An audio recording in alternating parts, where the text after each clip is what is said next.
Okay, everybody, I'm going to be busy for about 10 minutes here. I forgot I had something I have to take care of.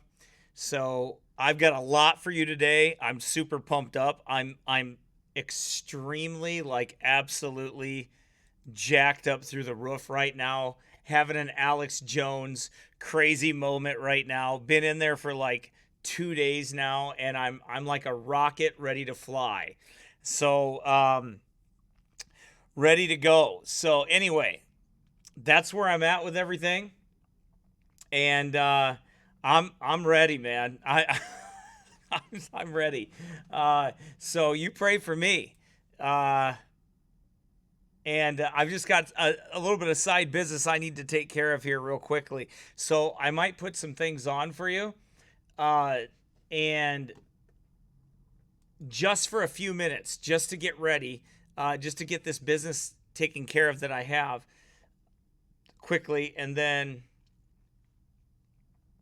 we'll get back to the broadcast here, and I'll be ready to go for some time here. Um,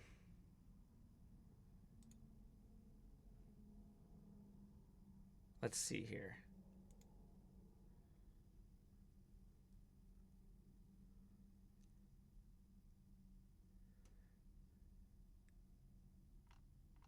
Let me see if I can find. Let's see.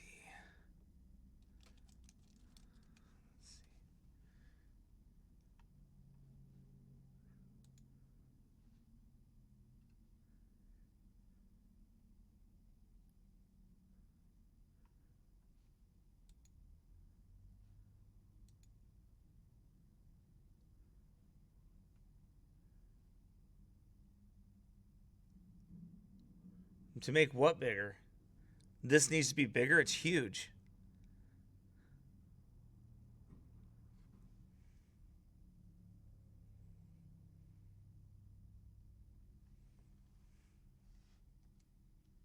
Oops.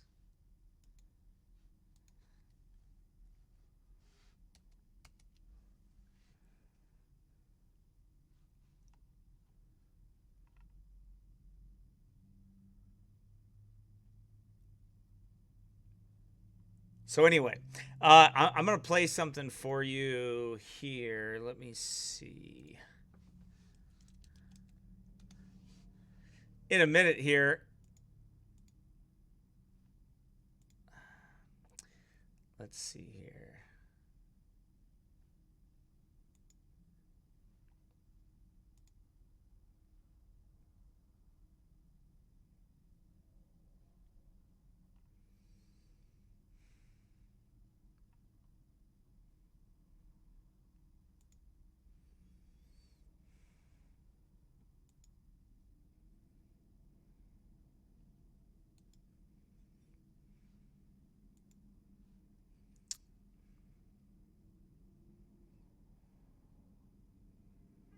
Let's see here.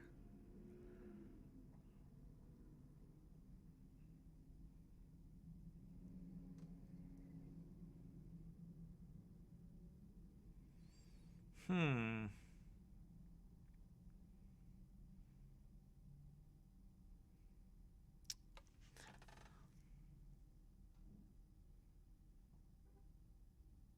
Why some crazy titles?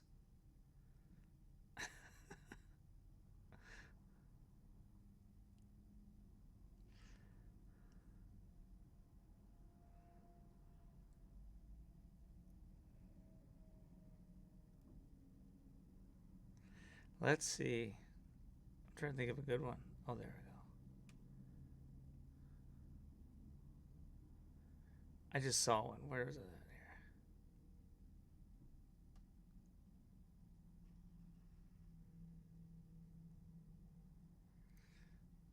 Here. Ooh.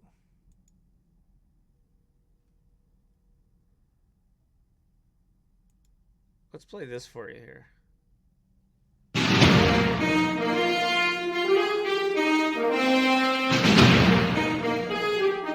The deeds and sacrifices of certain faithful men known by many names down through the centuries have been craftily hidden from you by the Jesuit-led Illuminati. These men willingly died defending the religious liberty of conscience many of you enjoy today. These men did not at any time bow the knee to Roman Catholic popery or partake in the doctrinal compromise of any other religious order, though their defiance cost them dearly. These men would go on to fight a revolutionary war, and their unshakable faith in unpolluted biblical principles, prices of certain faith.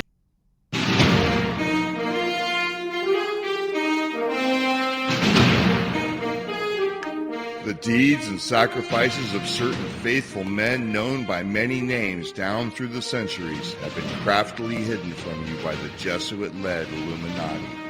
These men willingly died defending the religious liberty of conscience many of you enjoy today. These men did not at any time bow the knee to Roman Catholic popery or partake in the doctrinal compromise of any other religious order, though their defiance cost them dearly.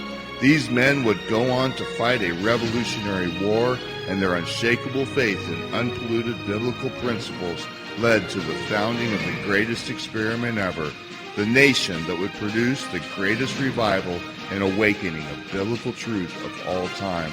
Who were these men who would have no king but Jesus Christ and were the true founders of the United States of America? They have been called Waldensian, Donatist, Anabaptist, and most recently, Baptist. This is the Baptist battle for liberty.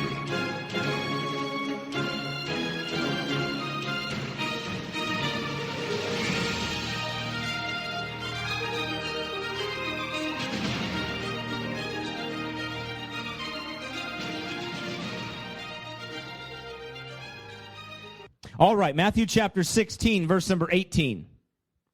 We are going to get to Baptist history, okay? I suppose you could call this, and I might just put this on anyway and call it our Baptist ancient people.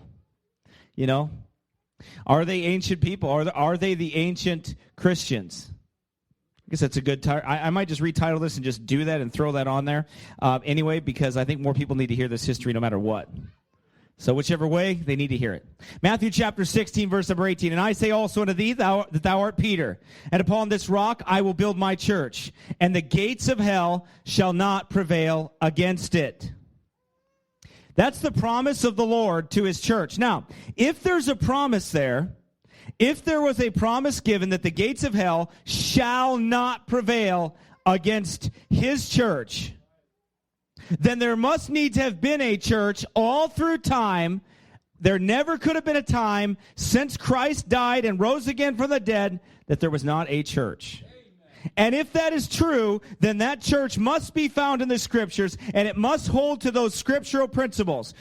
One of those being baptism by immersion, salvation by grace through faith, and baptism by immersion. The only kind of baptism there is. There is no other baptism, by the way. There's only one mode of baptism. It's immersion.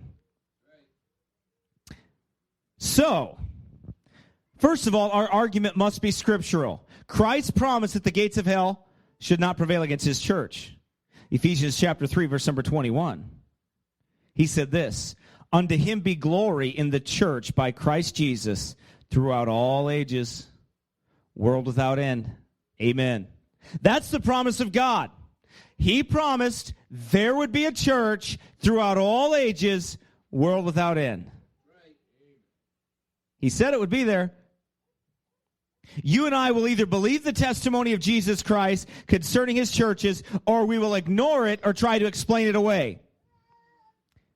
If I believe Roman Catholicism and the Reformers, then I believe that either Peter was the first pope, and infant baptism can be found in the New Testament, which it cannot be, which I'm going to show you. Well, I don't even have to show you that because it's not there. But I'm going to show you from historical accounts that they didn't even believe that it was found in the New Testament. They knew it wasn't there. Or you have to accept Reformed theology. And Reformed theology says that Martin Luther rediscovered salvation by grace through faith when he nailed his 95 Theses, right? Oh, Martin Luther rediscovered the gospel, right? No, he didn't. No, he didn't. There have been Baptist people. Now, I am not contending for the name Baptist tonight. I want you to understand that. I am not contending for that name.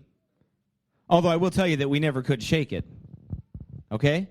But I am not contending for that name. I am contending for a set of principles from the New Testament that have come straight from the apostles all the way through. And those principles have stuck because of the promise of Christ. I do not have to trace that. I do not have to trace that from preacher to preacher or church to church for that to be real. Why? Because he promised it.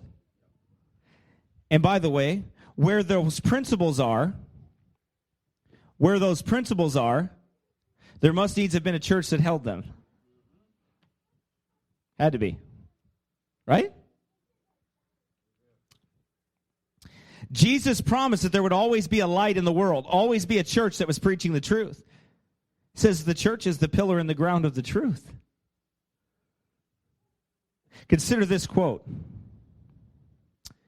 We must either suppose that there has been Christian people existing in every age, from the apostolic to the present, characterized by the same doctrines and practice, or that there were periods in the intervening history when apostolic faith and practice had absolutely no representative on the face of the earth. Are we prepared to take the latter alternative? Have there been such hiatuses in the history of Christianity? No church, no Christian people to uphold the standard of a pure gospel and bear witness to the truth as it is in Jesus amid a perverse and crooked generation? What then becomes of the Savior's promise? Reasoning or priority, we must infer, I think, that there must be a continuous line of witnesses for the truth, not only as individuals, but as organized bodies, keeping the faith as originally delivered to the saints and practicing the ordinances instituted by the head. It cannot then be arrogant, nay, it is a duty we owe to the truth to go into a careful and thorough investigation of historical sources to find out, if possible, such an uninterrupted line of witnesses. We beg leave to ask, if the continuous line of witnesses from the apostles to the Reformation were not Baptists, what were they? Surely no one of the present sect, having no earlier an origin than the Reformation, will claim them. Were they then Latins, Greeks, or Baptists? Think about it. I believe that was by Charles Spurgeon. But I'll check that quote again to make sure. For some reason, I didn't write the reference in these notes, but I'll get it for you. You have to ask yourself that question. Was there really a time when there was no church? Was Martin Luther the one that... Are we to believe that our history runs through Rome? Are we to believe that Baptist people came from the Reformation? So nobody... I'll tell you what, here's the reason why people believe that. Because they've never heard of people like the Donatists. Let's take the Donatists, for example. The Donatist people were the first major defectors from that institution that was there called Rome or their Roman control. They were already a separate independent body. But the point is Rome tried to put a bishop in for them. And they said, no, we're not taking your bishops. We're already independent churches. We don't need you're not going to give us a bishop. There were Metropolitanites at that time. They were big churches that were trying to control little churches. That doesn't happen, does it? I mean, there would never be a pastor that would try to control another pastor, would there? I mean, there would never be a pastor of another church that would try to tell another church how to conduct their affairs, would there be?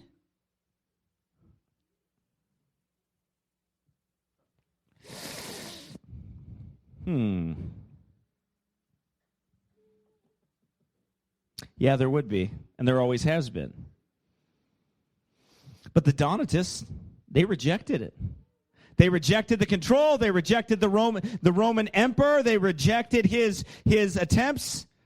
Augustine's. And what happened? Constantine, Augustine, what happened? Death. Death always happens. Anyway, you can learn about the Donatist people if you go listen to the Baptist Battle for Liberty. I have shows on the Donatist people. Secondly, the model of the New Testament church is found in Baptist history. I mean, people think that, first of all, let me go back here for a second and hang out where I was at, because, by the way, this is totally different than the other one I did, but that's good. We'll go ahead and put it online because I think it'll help some people. But if you go from the Donatists, and then you go to the next group of people, either the Novatianists or the Donatists, it doesn't matter, either one, and then you go to the Waldenses, when you go through those line of people, how can you say that none of these people existed and they weren't Christians, or they weren't Baptist people or baptized believers? How can anybody even say that Martin Luther was the one that rediscovered the gospel or brought it forth, or everybody came from Rome? No, these Waldensians were being murdered by Rome by the millions. 50 million of them murdered. Well, why was Rome murdering them? Well, read their own record. They murdered them because they rejected the badge of Antichrist, which we'll get to, which is infant baptism.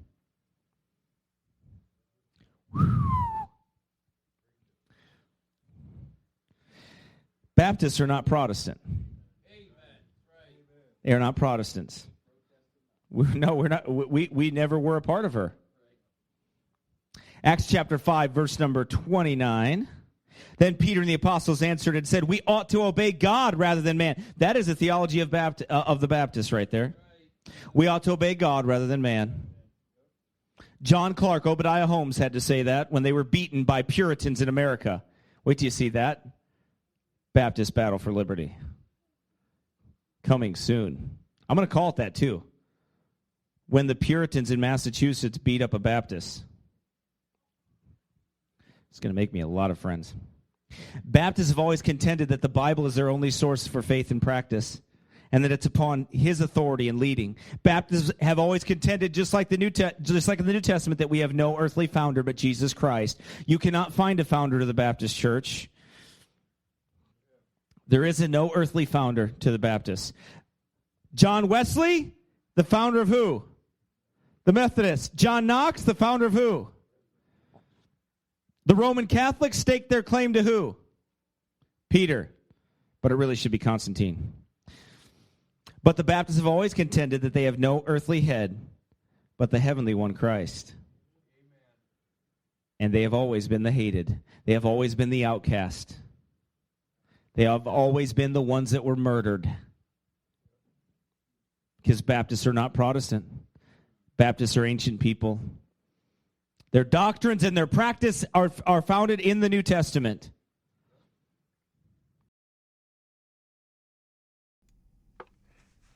All right, everybody, I'm back. Sorry about that. Hope you're doing well. Let me check in with everybody and see where everybody's at.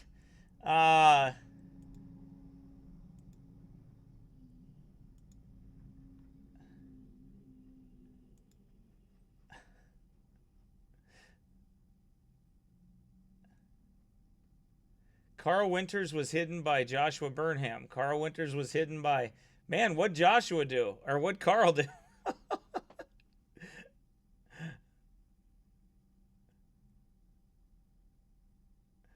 Everybody was hiding you, Carl. What'd you do?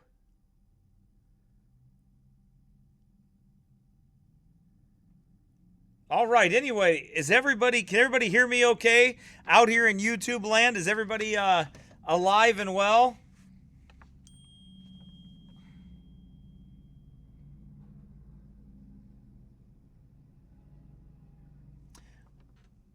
Hope everybody's doing good here.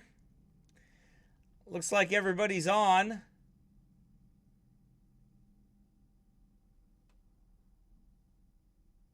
Yeah, it looks like Joshua had hit him, and it looks like Mike had. I don't know what was up with that.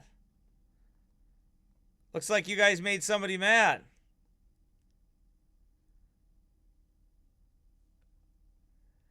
All right.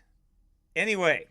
Well, listen, I've got a lot to say here today. I got a lot to talk about here today. I'm a little bit fired up at what's going on right now. I've been distracted a little bit by a few things, which was probably good for my own sanity. But now it's time to get to business here. It's time to talk about some things here.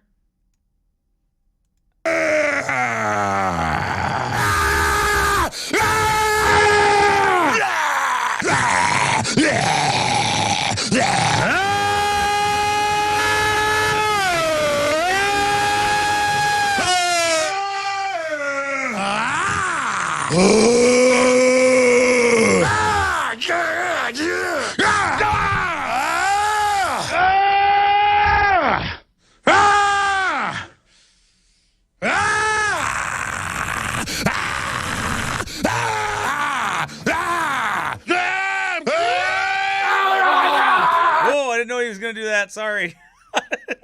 I didn't know he ever did that one. Sorry. Oops. Holy buckets, man. That guy went nuts. I didn't know he was gonna rip his stinking shirt off. What a nut. I was looking for the Super Scion Alex Jones one. That's this one right I refuse to go along with this, and I'm seeing through all of your lies, Barack Obama, you wicked, wicked devil!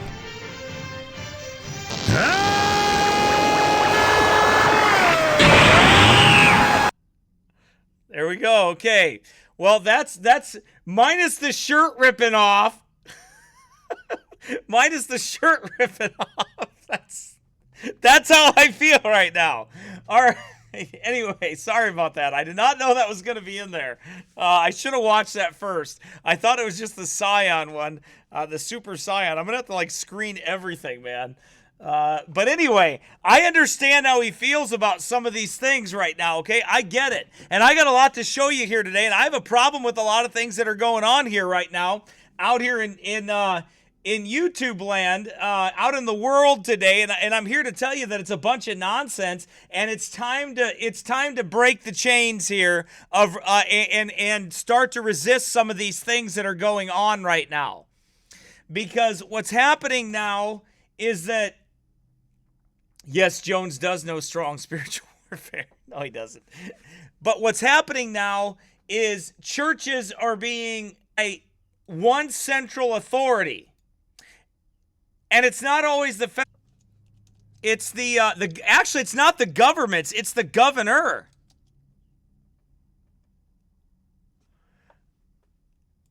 It's the governor that is doing it, right? That's what's happening.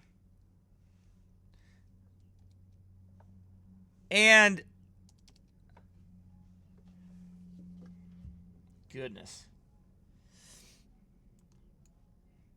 Let's see here.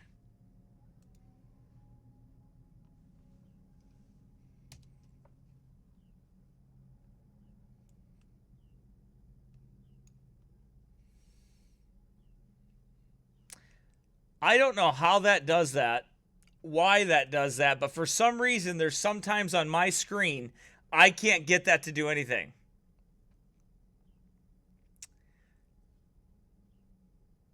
They are saying stay home in order for us through mid-June. And that's a bunch of garbage. Their numbers don't add up. This is a bunch of nonsense is what it is. I gave them time and justified the fact that, okay, fine, if it's this dangerous, then we got to see it's this dangerous, and that's what we have to do. We got to be careful. If it's this dangerous, then this is what we got to do, and we got to just stay the course and watch everything. Now it's getting into a bunch of garbage. It is a bunch of tyranny. It is a bunch of control by little dictators sitting in mansions somewhere, dictating to people how they're supposed to live their life, and to force them into sitting at their house all day like they're in timeout or like they're in a corner. That's what it's about, and that's what's happening. That's the garbage and the nonsense that's going on, and we got to start barking against it now. It's got to be barked against. It's got to be spoken against. It's got to be protested against. It's got to be preached against. All of that. It has to be. Has to be.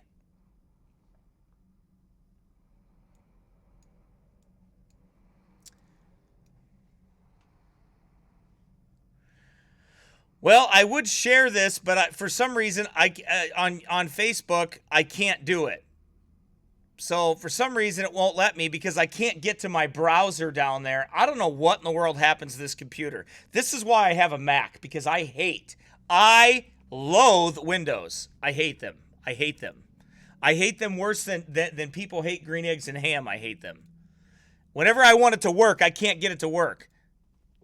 Just frustrating. I do not like Windows. I think Windows programming is just about as bad as a Droid phone. There is nothing absolutely more worthless than a Droid phone. Nothing. Well, maybe except the federal government. But other than that, there isn't a whole lot worse than a Droid phone. Okay.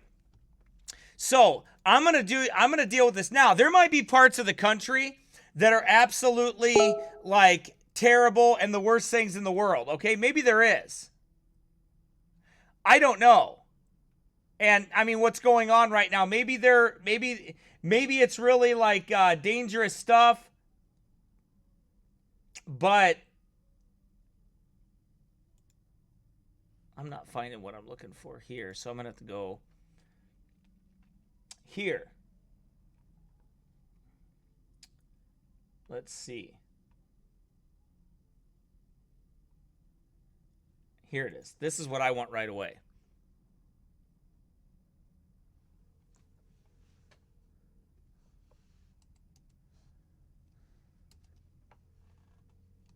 All right, I'm going to play this for you right now. Now, this is from a senator in Minnesota. And what he's saying is absolutely correct. The conversation we have today can galvanize the elected leaders of Minnesota to work together and to get Minnesota going again. It's worth it. Have we experienced some piercing darts? Have we used words that maybe could have been Hang on a second. more sensitively chosen? Hey, hang on a second. Let me say something to somebody. Somebody said, have you changed your view on conspiracies? I have always held the conspiracies being true, okay? I have never not held the real conspiracies being true. My point was this, and I'm going to tell this to all my critics. My point was this, is it was too early to tell whether this was a spreading sickness that was going to be very bad for tons of people, and I have 35 children in my church that I have to be concerned with. That's what I have, older people that I have to be concerned with. That's why I reserved judgment for a time. It's called being smart. And yeah, I'm yelling, and I don't care who doesn't like it either. I'm going to yell as much as I want to. And if you don't like it, turn it off. I don't care. I think so. I think Senator Champion said we should try to choose our words wisely. 2 or 3 weeks ago, when Senator Klein put a commentary in the Strib, closing his document with the words, beyond irresponsible, referring to a position I held, that was piercing. Senator Klein and I have worked together for 4 years. I'm proud of a lot of the work we've done together. And in the last few days, we finished the insulin bill. And while Senator Klein may not have been given much outward credit for that, he and Senator Marty and many others in the Democratic caucus contributed to that mightily. I like to think that the Senate benefits from having 2 physicians in the chamber. First time in 25 years. Senator Klein and I have chuckled about that. 1 Democrat, 1 Republican, 1 hospitalist, 1 family doc. Senator Klein speaks passionately. I appreciate that. I see the world differently than he does. I just got off the phone checking with Minnesota Hospital Association, multiple administrators around the state. We have in this state 1,000 ICU beds. Currently, 100 of them are being used. We have capacity. We have almost 1,500 ventilators in Minnesota. Currently, we're using about 100 of them. We are starting to learn that the use of ventilators, which we were thinking was a good thing 4 weeks ago, needs to be reconsidered, because just jacking up the pressure inside the lungs doesn't necessarily get people better. The fact of the matter is we've doubled the death rate on ventilator use over the last 4 weeks than what we used to do. We used to expect 1 out of 3 people that got on a vent would be dead and not be able to get off. Now we expect 2 out of 3 to be dead and not be able to get off. You see that? I remember Joshua telling me long ago, well, they better fix the problem with ventilators before they start putting all these people on them. I didn't even know there was such a thing as a ventilator.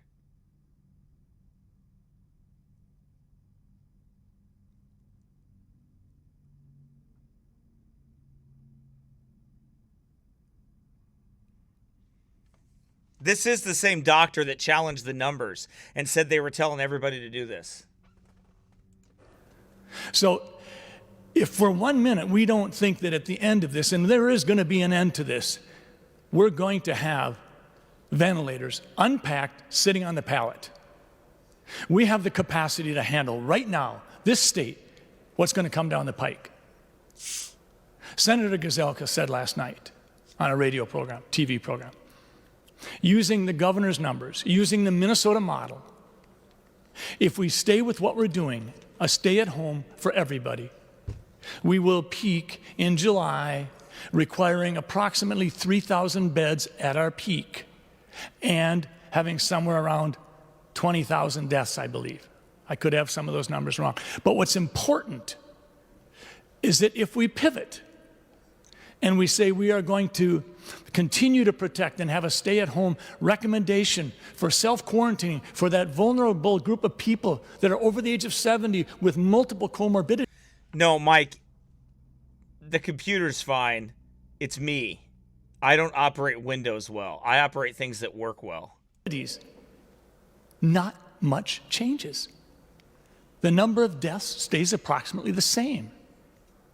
The number of hospital beds required at the surge stays the same. We push the peak back 1 month. Well, that might sound good, but you know what? We're ready for the surge right now. Because right now what we're doing is we're forgetting about mind, body, and soul. We're just focusing on the body. But there's people out there dying of suicides, and there's people out there engaging in more physical and emotional abuse than we've had before. So the fact of the matter is, we need to think about those numbers and those people who are not showing up on that nifty dashboard that we look at every day. We can incrementally move forward tomorrow, and we can do it cautiously and continue to do the same kinds of things that were done when the bubonic plague was hitting the world in the 13 and 1400s, because frankly, folks, not that much has changed. You think those people back in the 1300s weren't practicing social distancing? They had it before we said it was 6 feet. You think they weren't self-quarantining? Of course they were. You think they weren't trying to observe and measure and see what could they do better? They noticed that household down the road who boiled their water before they drank it seemed to do better. Go back and review your Albert Camus and read about the plague. But again, I'll say it. If today's conversation can galvanize us to continue to try to work together, because if Senator Klein and I can insult one another and tomorrow work again to try to do something good, then we all can. This is not about picking on any one person or any one branch of government. This is about mind, body, and spirit, and we have to broaden the perspective. Senator Klein sees a different kind of patient than I do. He's a hospitalist. I had a patient in on Monday, mild chest pain. He had it when he got out of bed. He had it when he walked. EKG showed significant changes. I told him, I'm really worried about you because you don't complain much. He said, don't worry about it, doc. I think it's just a little indigestion. I said, let me get on the phone with the cardiologist. I called the cardiologist and said, this patient needs an angiogram. Yeah, doc, I'd love to do that for you. But you know, in this day and age with COVID-19, we are doing everything we can to keep people out of the cath lab. See, See this? Does that make any sense at all to you? Is that not the dumbest thing you've ever heard? You got some guy that's having a stinking heart attack, and they're telling him not to go into the hospital, and he's going to die from it. Now, this guy works it out, this doctor does. They do another test, and they figure out he has a heart attack. The point is that not insanity? Can anybody wake up and smell the stupid here? Can anybody wake up and see that this is about the dumbest thing in the whole world? This is absolutely incredibly stupid. And it's time to say enough is enough. They lied to get this order put in place, and I'm going to show you that. They lied to get this order put in place. Now they're changing the circumstances to release said order. They keep moving the goalpost so they can keep people locked down. That's what they're doing.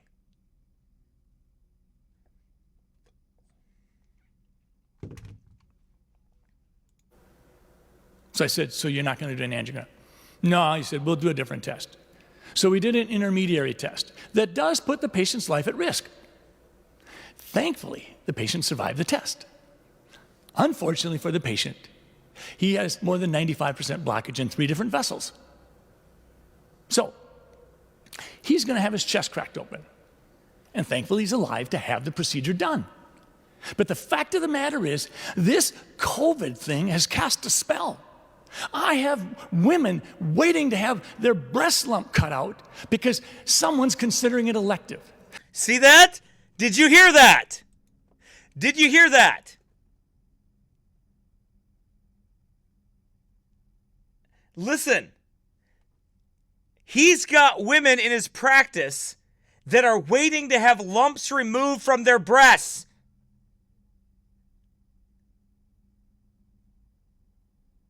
And some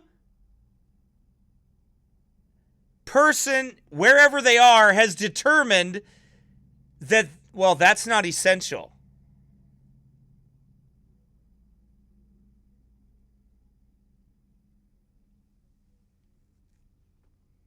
Think about that. Think about that. Okay, you ready? Follow this down the road. And I'm going to read you some other things. Boy, am I not done yet. I got a lot to get off my chest right now. Okay, so here you go. All right, you ready? So the hospitals are empty to make room for COVID-19, but they tell people with COVID-19 to stay home. Meanwhile, people that need elective surgeries done are told that they're not important, so they need to stay home. Meanwhile, the hospitals are $3 billion in the hole in Mayo Clinic here in Minnesota.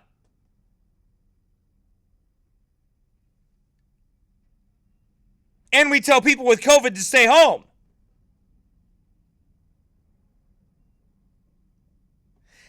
Let me help you with something. This is the definition of insanity.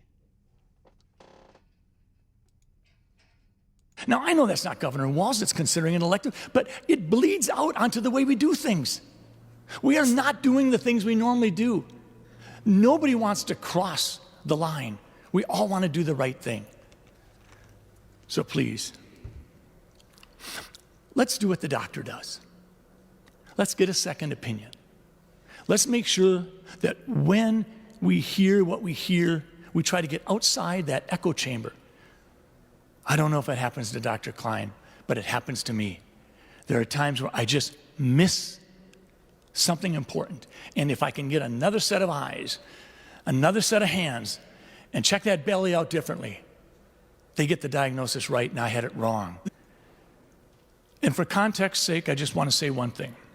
The CDC came out and said there will probably be about 60,000 cases of flu this year that end in death. 60,000 deaths this year in this country. Hospitalizations, we may well have 750,000 hospitalizations this year from flu. We will have more than 50 million Americans have flu this year. And you know what? We didn't shut the country down. Bingo! There you go. There you go. We didn't shut the country down, right? There you go. We didn't, did we?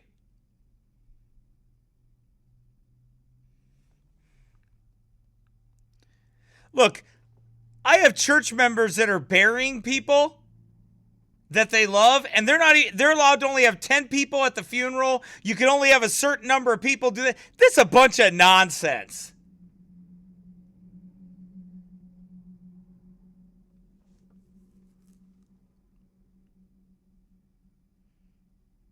Hang on a second. I'm going to send a...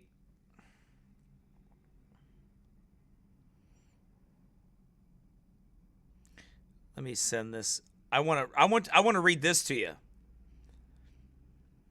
I'm going to have to figure out... hopefully on an app, on a Mac, or on a stinking Windows, I can figure out how to do it. But anyway...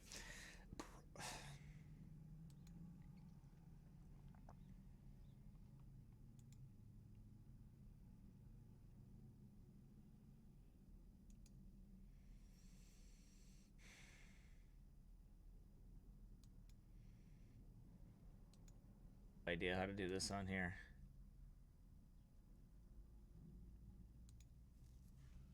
Okay, I'm gonna send this to Andrew. Maybe he could figure out. I think he's listening. Maybe, I don't know. Maybe he could figure out how to rotate this image, because I can't figure out how to do it. So I just sent it to the online ministry chat. Maybe you guys can figure out how to rotate this image for me, because I don't know how to do it on a I don't know how to do it on a Windows, and if I try to do it, I'm probably going to just, like, lose my mind. So, if you guys can figure it out, I just put it on the... You or Luke, if you're listening, I just put it on the online ministry. I put a photo. I want to read that. You know, maybe I could do it like this, but probably not. So, anyway, if you could send it, I want to put it on here if you guys could see it. See if you can rotate that image and send it back to me. I don't have any clue how to rotate it. I have no idea. I don't know how to use this that well, so I like using stuff that works. Anyway, while you're looking for that, I'm going to move on to something else here. But as you noticed, what he said there, right? All over the place, what we're dealing with basically are people... Actually, this is a good one. I'll send this. Let me show you more insanity. Whoops, that's the wrong insanity. This one. I'll read this one first here. This is from Northfield Hospitals. Okay? Northfield Hospital and Clinic CEO Steve Underdahl said in terms of flattening the curve, all the executive orders put in place from the Minnesota data in particular have been effective. Also, so I know people are getting weary. And you know, the financial implications and business implications are terrible for people. But from a disease spread standpoint, oops, I forgot to transition that, sorry. Then you could read it. But from a disease spread standpoint, it really does seem to be working, and that we aren't seeing the big spikes that I think we would have seen if we continued to sit next to each other and handle the same ketchup bottle.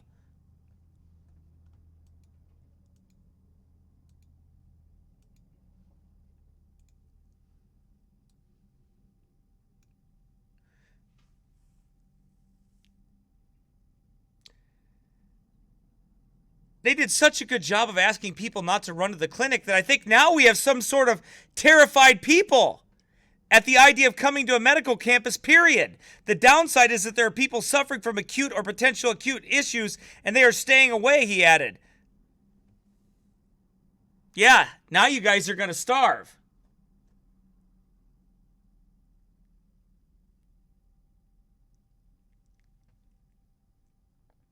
Now you guys are going to stick and starve while you're waiting for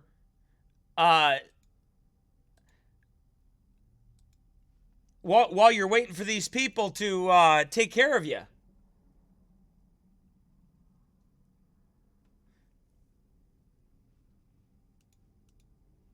right? Now you're gonna all starve. And then he says, "Oh, I saw in the article too, and I don't know if I posted this picture of it. I probably didn't at the time. No, there's only 2 of them.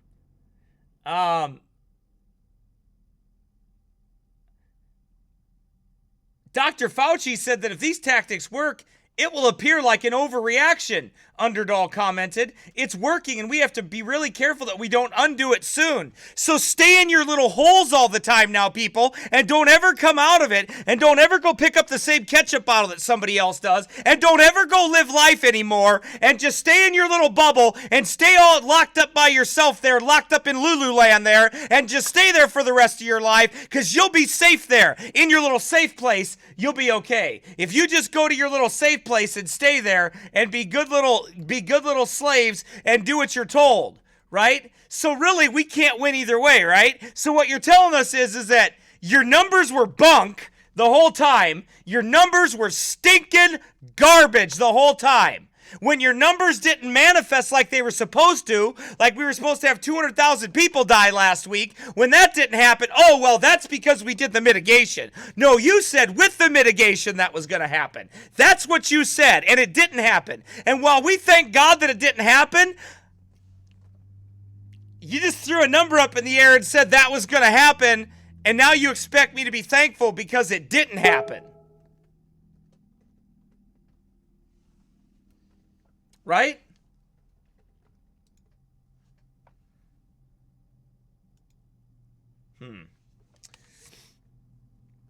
I can't read it very well on that, though, for some reason. Let me see here. I can read it from my phone if I have to. I can probably rotate it from there. I'll save it to my phone.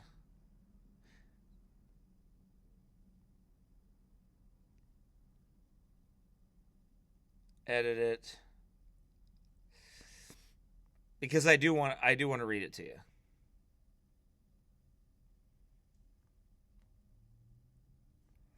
Okay.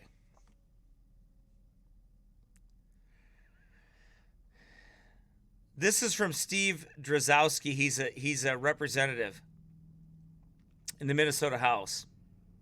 But anyway, let me go back to this here real quick. Whoops, I really blew that up for you.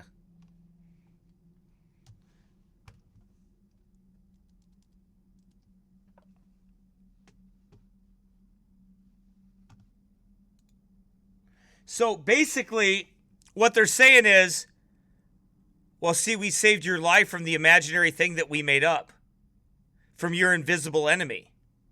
Now, again, I'm not saying the virus isn't real. Just like I wouldn't say the flu isn't real, influenza isn't real.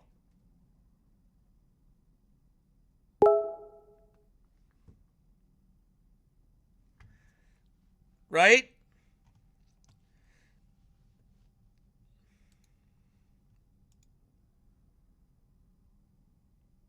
I'm not saying that.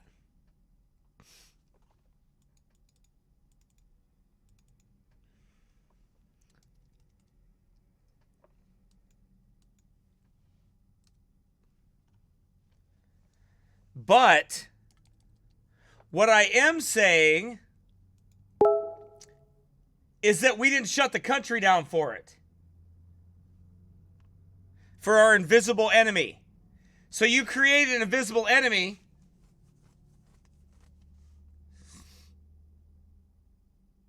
I'm not taking no stupid tests. Let me be clear with everybody here. I'm not taking a stupid test to go to church. I'm not taking a stupid test to use a bathroom. I'm not taking a stupid test to walk down the road. And I'm not taking a stupid test to eat a hamburger. I'm not taking a stupid test for that. It's nonsense. It's garbage. It's been fed to people like a bunch of fear tactics. It ain't no different than getting bronchitis, pneumonia, or dying from something. It's the same exact thing. And for people to run around and say, we got to take this test in order for us to be able to do something. That's a bunch of garbage. Tell them to take their own test. If you don't like it, stay home. You sit in a box all day. The rest of us need to go live life, though. We need to move on with life. And I know I'm being aggressive, and I know I'm being uptight about it. But you know what? If somebody doesn't, who's gonna? Who's gonna say anything?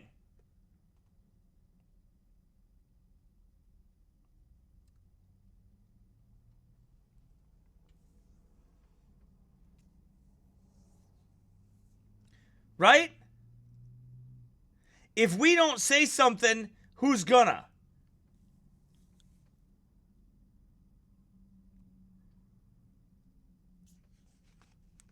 And by the way,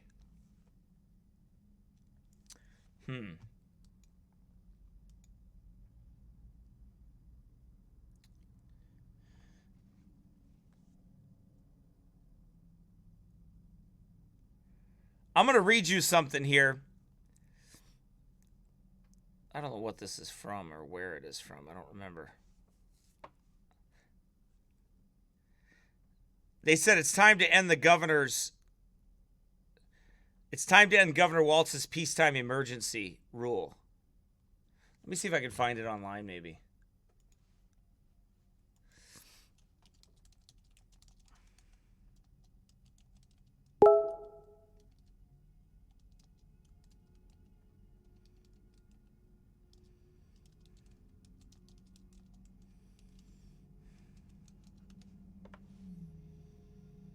Here it is. See if it'll come in. Here we go. Here we go. It's right here. Here we go. I got it. That's okay. Is anybody getting mad at me because I'm so fired up? There's 76 people listening right now. Are you all ticked off at me yet? Are you all tired of me yelling yet?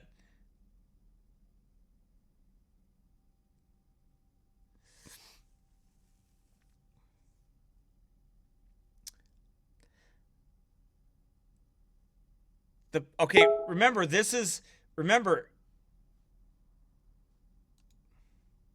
I found the article. I found it, guys. Thanks. Although you could find me that part in, the part with Governor,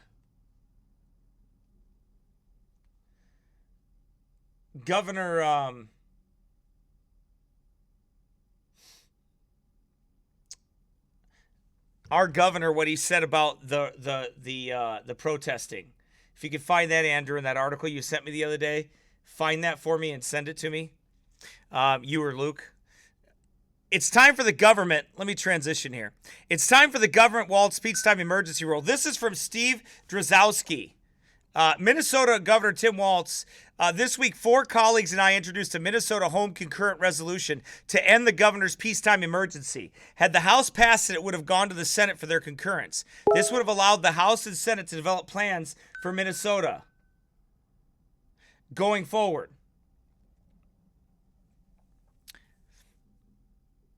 With the governor and to pass them into law. This is the proper way for legislators to act to end the peacetime emergency. Basically, what we have now is, in Minnesota, we have a governor that basically just told us that he's in charge of the entire state.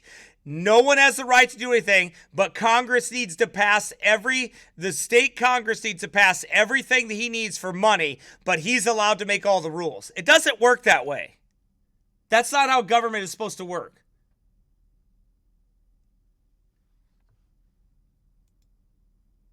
Not at all. And I haven't even got into the church yet, but I'm getting there. Hang on. This week, 4 colleagues and I introduced the Minnesota. So they did. When the peacetime emergency was declared last month, we didn't know what to expect.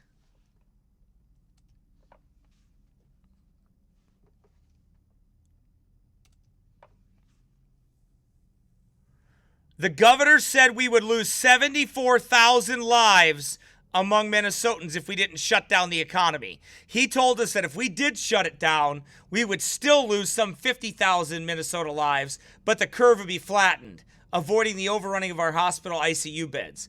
Governor Walz said the sole purpose of this subsequent executive order was to flatten the curve, to spread out the expression of the virus in the population over time, for the sole purpose of taking pressure off our state's ICU facilities. The demand never came to the projections, close to the projections. The curve is as flat as a pancake.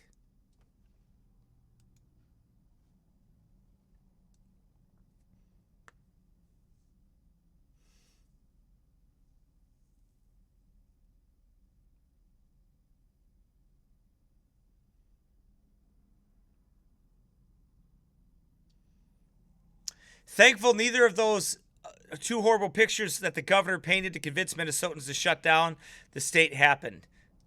Now we hear the chief executive talking about continuing his emergency powers until the disease is defeated.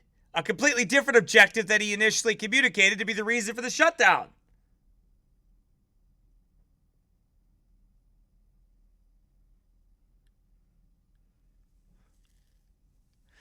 Now look at this. If you look at our neighboring states, you'll find that the states that have not instituted stay-at-home orders against their people have a death rate per million people due to COVID-19 equal to or lower than Minnesotans.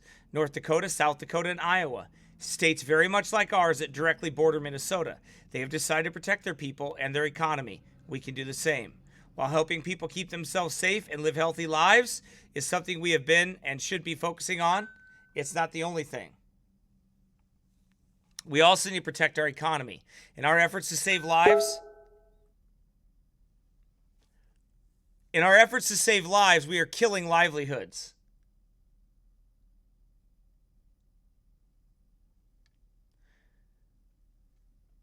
In just the past few weeks, the governor has ordered businesses closed and people shut inside their homes.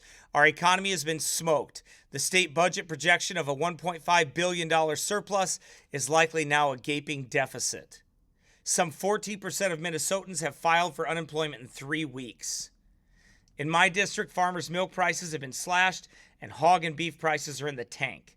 The fact that there's not a market for their finished animals has placed some farmers in positions that involve tough decisions about what they're going to do with the newborn offspring they may no longer be able to afford to keep. What about hospitals?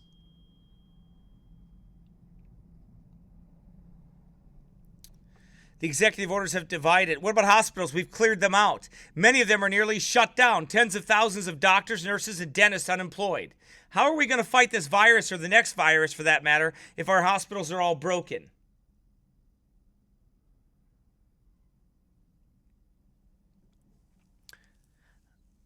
The executive orders have divided Minnesotans into essential and non-essential workers. The truth is all Minnesota workers are essential in getting our economy going again. Throughout this executive order, 80% of people have been working all along. It's time for the other 20% to go to work. Right. So you have 80%. You have 80% of people in Minnesota already working. Well, why shut down the rest of the 20% of the economy then?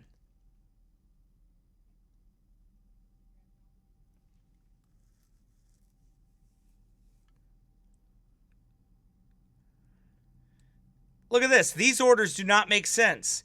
People are allowed to go to a union meeting, but not a church service. They can get an abortion, but not a kidney transplant. They can buy booze and medicinal marijuana, but they can't camp in a state forest. If we don't terminate the governor's emergency powers, we will be ceding the authority of the legislator and the voice of the people to one person. It is the legislator's role as the voice of the people to set the state policy, not one chief executive. The people of our country and state are fighting COVID-19, and they will continue to fight it.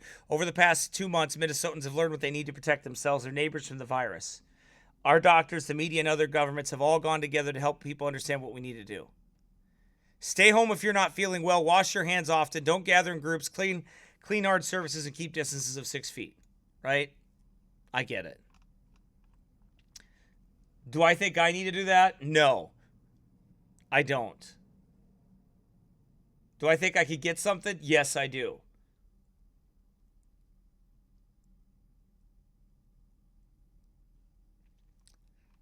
So look at this. Think about it.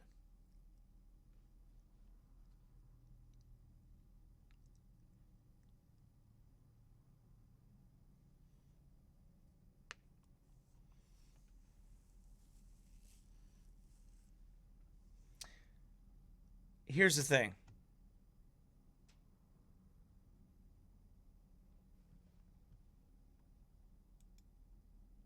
Here's the thing. these governors have basically taken over.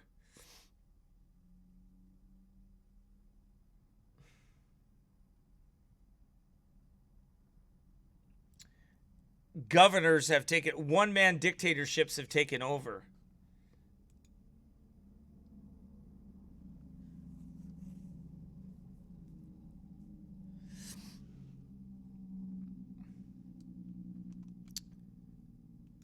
This is what Minnesota says.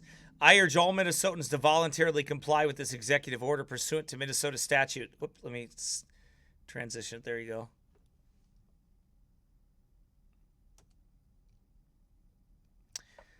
I urge all Minnesotans to voluntarily comply with this executive order pursuant to Minnesota Statute 2019. A person who willfully violates this executive order is guilty of a misdemeanor. Upon conviction, must be punished by a fine not to exceed $1,000 or by imprisonment for not more than 90 days.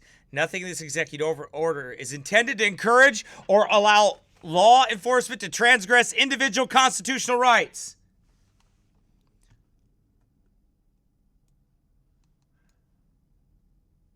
Well, I hate to break it to you, Governor Slick, but telling people that they don't have the right to assemble is violating their individual constitutional rights.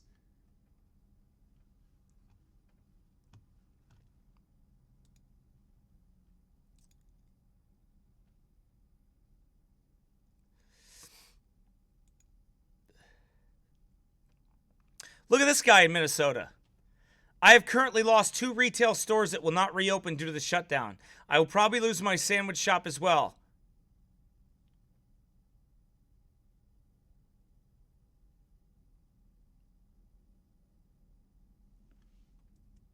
They haven't taken anything. We've given it, and it's time to stand up and fight back. That's what it's time to do. It's not time to sit in a corner and lick our wounds and whine about it. It's time to get talking about it. The only way this stuff stops is when people stand up and say enough is enough. That's it. That's when it stops. When more people speak out and stand up and exercise the God-given rights they have. Their rights come from God. They are recognized by the Bill of Rights. They do not come from the Bill of Rights. The Bill of Rights recognizes the right to speech. The right to assemble.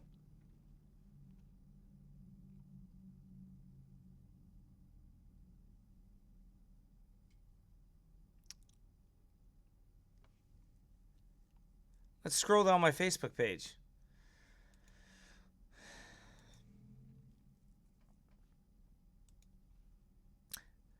Congress shall make no law respecting an establishment of religion or prohibiting the free exercise thereof. Right?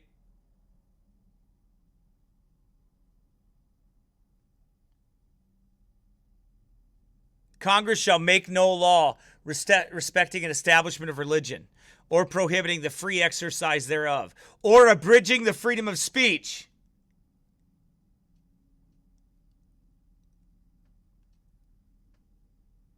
Or of the press, or the right of the people to peaceably assemble.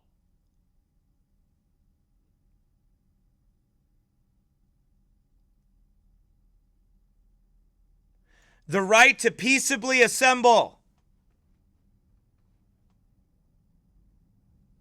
There it is.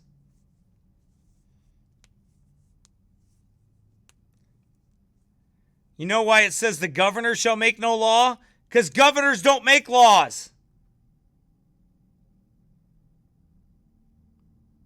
Governors don't make laws. That's why.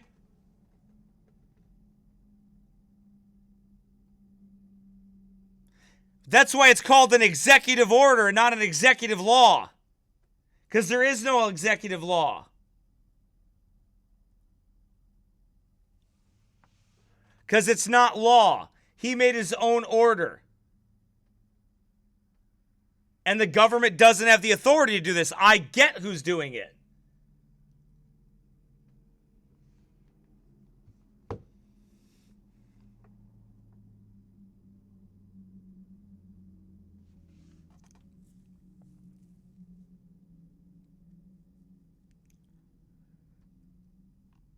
People have the right to be dumb if they want to be dumb.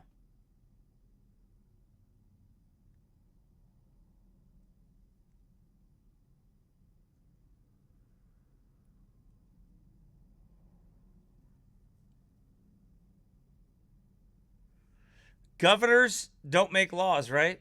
That's what that's pretty clear. And here's another thing.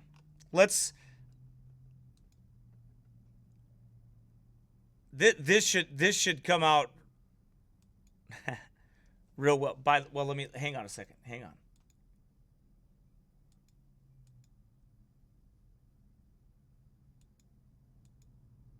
Here it is.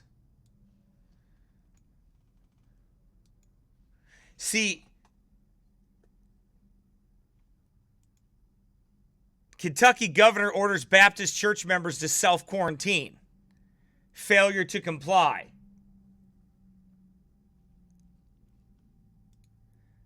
I think that governor should self-quarantine. That's what I think.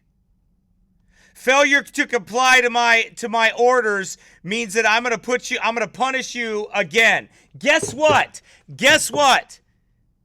This is still America. And guess what? You have a right to protest.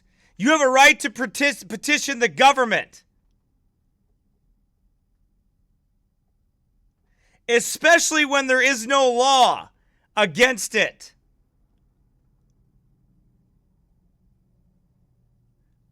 And the fact that he doubles down,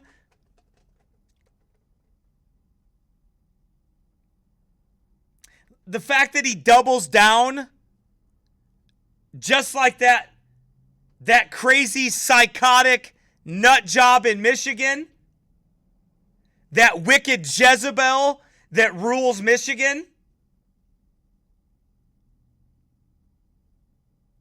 And I know my friend David Ickes wouldn't talk anywhere near like this because he's way nicer and more reserved than I am.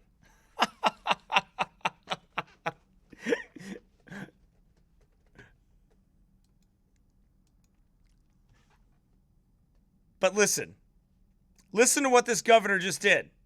Kentucky Governor Andy Beshear, a Democrat, made good on his threat to punish members of a small Baptist church who defied his order banning Easter Sunday gatherings.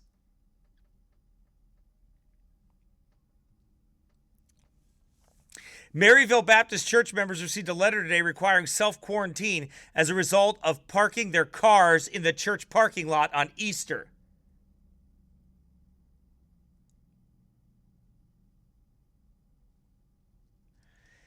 Kentucky State Police were dispatched to the church and recorded the license plates.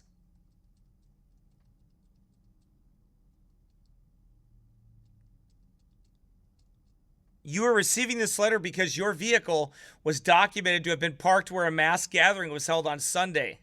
I mean, can you imagine that? I mean, are you listening to this? Can any of you absolutely imagine this? This sounds like, you know what this sounds like to me? You know what it sounds like? Listen to me. This is what it sounds like.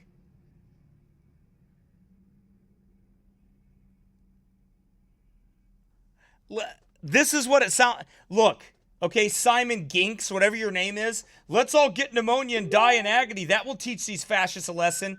No, why don't you just be quiet? That's what you can do. Why don't you just not type on this at all? Why don't you just go to your little happy place and live in snowflake land and leave some men that have some guts that want to talk about something? Leave them on this page. Go be with the sissies. That'd be fine with me. You go hang out with the sissies, hang out with the sissy britches, and I'll hang out here and I'll do what I'm doing. And then we'll all be okay. Here's the thing. This sounds like something that happened in this when Lord Tryon stood outside, Governor Tryon stood outside of Shubal Stearns' his revival meetings, and he sat outside there with his armed guards trying to put down the revival meeting because they weren't part of the established church. They wouldn't baptize their children, and they didn't believe in paying the governor's tax. So they said they had no right to exist.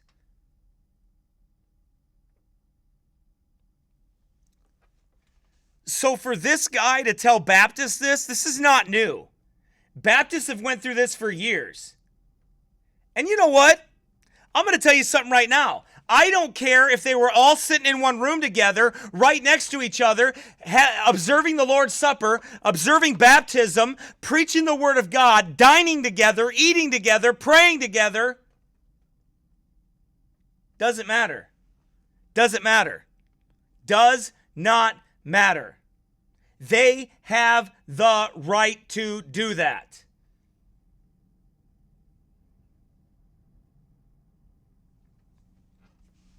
You say, well, I don't think it's smart. Well, then don't go there.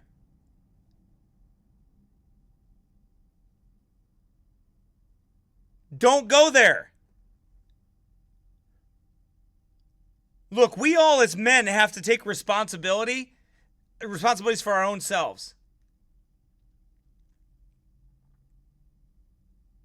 You have to take responsibility for yourself. Let me ask you a question.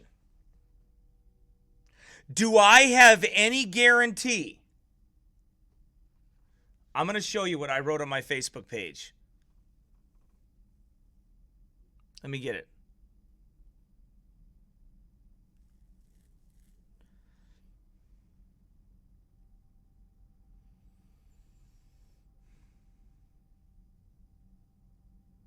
See if I can find it. Give me a second.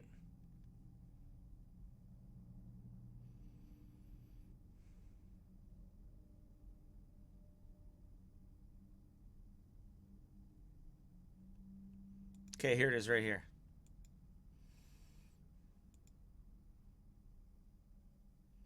Here it is right here.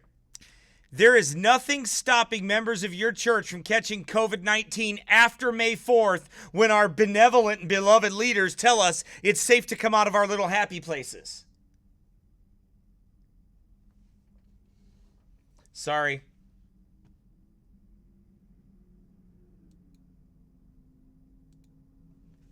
I'm not going to entertain the trolls today.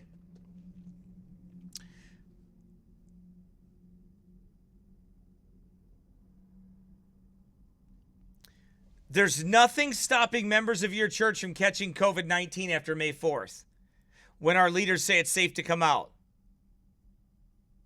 My point is saying that you're just as much at risk in a month as you are now. No different. Also, with 70 to 80% of Italy people that were tested and they were asymptomatic, meaning they already had it and they had no symptoms of it. 2, the purpose of a lockdown stay and timeout order was to flatten the curve so hospitals could prepare. 3, in Minnesota, at the time, a couple days ago, 57 out of the 70 more deaths are all from nursing home facilities. The average age of death in Minnesota is 87 years old.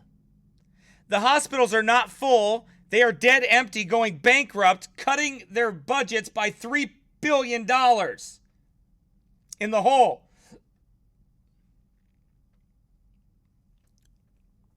People can't get lumps removed from their breasts. Women can't get, men and women can't get hip replacement surgeries. You can't do any of those things.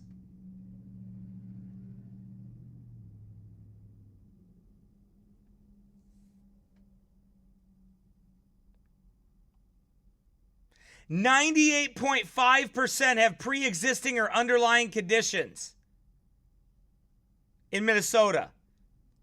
The median age is 87. This hardly sounds like a devastating plague rushing through Minnesota.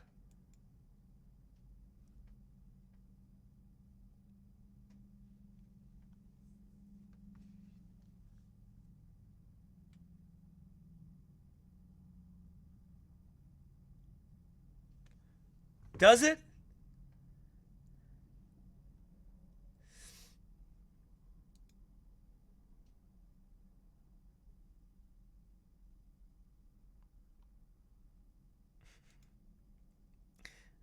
I love how my little enemies come on here.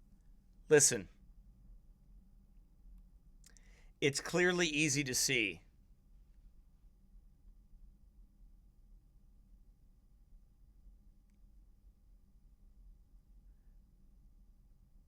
it's clearly easy to see that they move the goalpost now. They change it to facilitate what they want. Now, the question I was going to ask you when I went to this is this. Does anybody here believe that they won't catch COVID a month from now?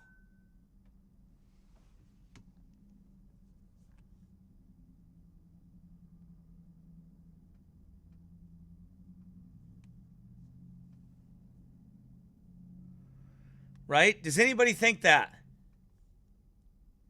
That it's not possible? That we could meet as a church tomorrow, our church, Old Paths Baptist Church, we could meet as a church tomorrow and not get anything. 2 months down the road, after all their stuff is done, we could still get COVID and everybody in the church could get it. And since there isn't this mighty rush to hospitals, we have 1,500 beds, ICU beds, and none of them are being used. 100 of them are being used.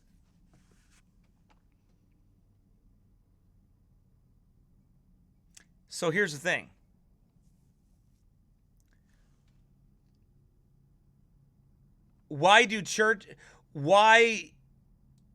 See, initially when I see these things, when I saw this, I was like, okay, well, it's wise to, take a look at this and see how drastic it is around here.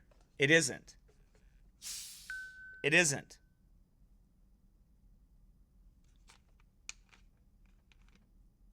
So, my dilemma is, here's what my dilemma is. I see wisdom in following things sometimes for the sake of wisdom.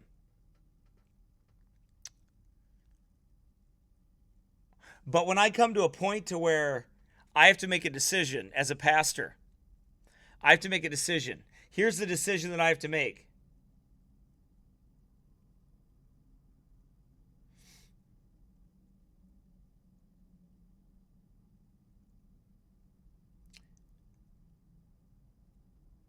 Here's the decision I have to make. Do I let the government tell me when to assemble as a church?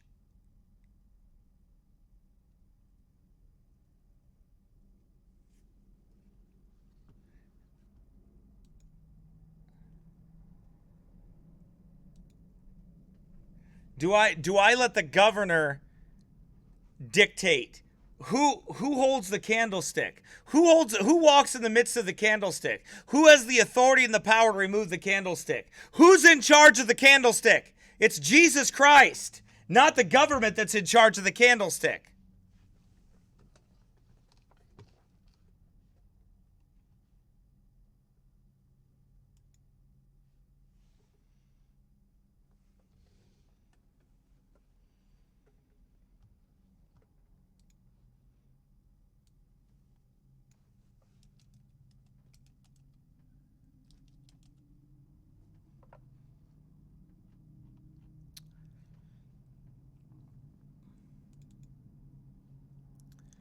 Remember the candlestick. What did Jesus say? Remember therefore from whence thou art fallen, and repent and do the first works, or else I will come unto thee quickly, and I will remove thy candlestick out of his place, except thou repent.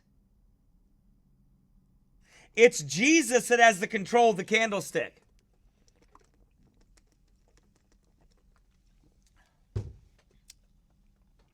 Okay, there's 94 people listening right now. There's 33 likes. If you guys could take that number up to about 90, that would be great. So can you thumbs up the video if you 94 are listening? If you're all mad at me, that's okay. Thumbs up anyway. Then you can share it with everybody how crazy this preacher is in Northfield that is barking as loud as he possibly can. Because I am a dog and I'm not a dumb one. I know how to bark.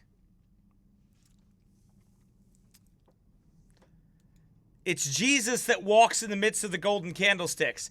Unto the angel of the church of Ephesus write these things, saith he that holdeth the 7 stars in his right hand, who walketh in the midst of the 7 golden candlesticks.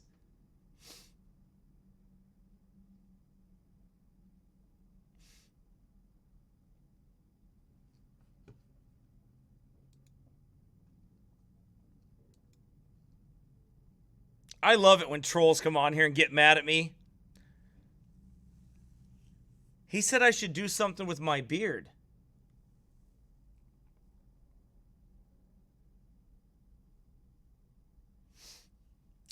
Lots of people coming, lots of people coming in to have a problem with that. I know why some of them got a problem with it, because they got too much of a limp wrist. That's why they got a problem with it. They're smelling manhood and it's getting them a little bit afraid. They're like, uh-oh. Snowflakes might melt in the presence of manhood. Lots of people spamming me. That's how it works. That's how it works when you start preaching on things like this. You start waking people up and saying the truth of the matter. And that's all I'm saying. And yeah, I say it very passionately. I'm sorry, I'm not one of those dudes. I'm not that guy. I'm not against guys that are like that. I'm really not. I'm not against people that are like that are quieter than me and everything else. But I'm not like that. I'm not that quiet. I never have been. And praise God, I'm never going to be. I can guarantee you that. I'm just not that guy. I'm not that dude. I never have been that guy. I never have been, and I won't be. I will never try to be something that God did not make me. It just doesn't work. I've had people tell me my whole ministry, you should stop screaming when you preach. I've had them tell me that, I'd listen to you if you didn't scream. It's okay. That's a good question, Patsy. That's a really good question. It's a good question. Do you think this whole mess is a Democratic ploy? No, that's a good message.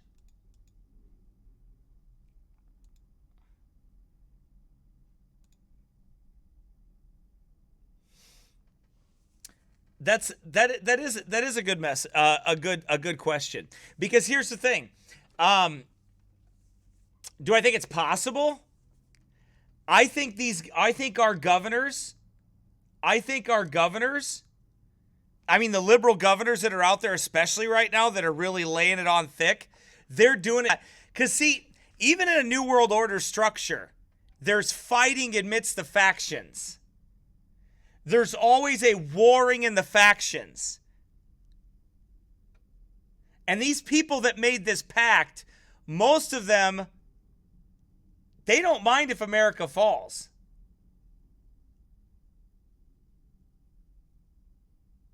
They don't mind it. They're okay with it if they starve the farmers out. They're okay if they got to dump their milk out. They're okay and they're okay to continue the pain, to keep it as long as they can. So I think it's possible. I think it's really possible that they're working on that. I think in the end, it's all Satan's New World Order. I think that's what it all is. But,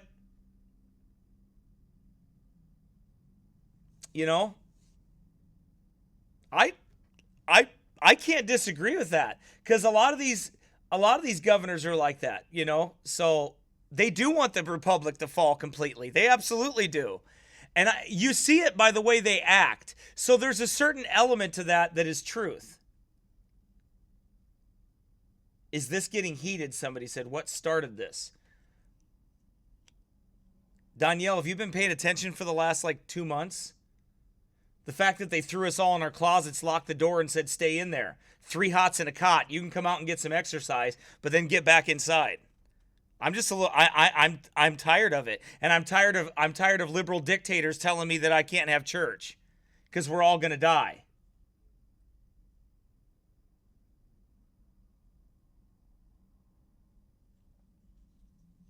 And I do think that these liberal governors, and there was a Republican one in there too, but they've made this this pact together. Well, who gave you the authority to make a pact? We didn't. When did we give you an authority to do that? So, yeah, I think there's a lot of that. I think the longer they can see, Trump wants to move this forward to get the elections going.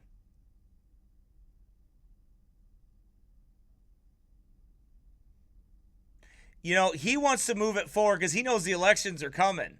And people don't want a bad economy.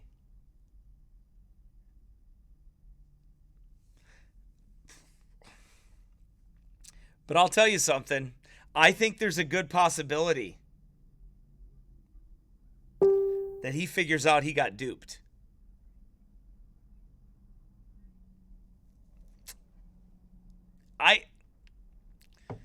I don't know. I think there's a good possibility that he found out he got duped. That he didn't need to do what they said he needed to do. That's what it sounds like to me, but I could be wrong. But there seems to be an element of that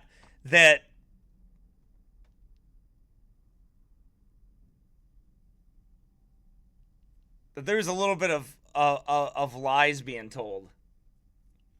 See, picture this. If a bunch of doctors walk into you and freak you out totally and say like, well, if you don't do this right now, if we don't do this right now, the entire country is going to be, we're going to have 1 million people die.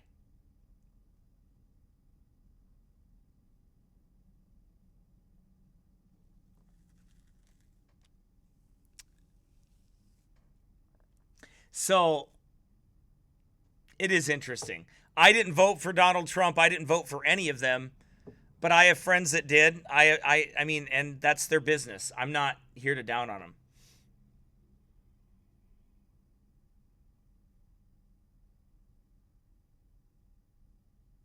Anyway, so it is interesting. There's a lot of theories that go on with that out there about what that could be. Let me tell you what I do believe. If you give a liberal Democrat power, they don't give it back without fight.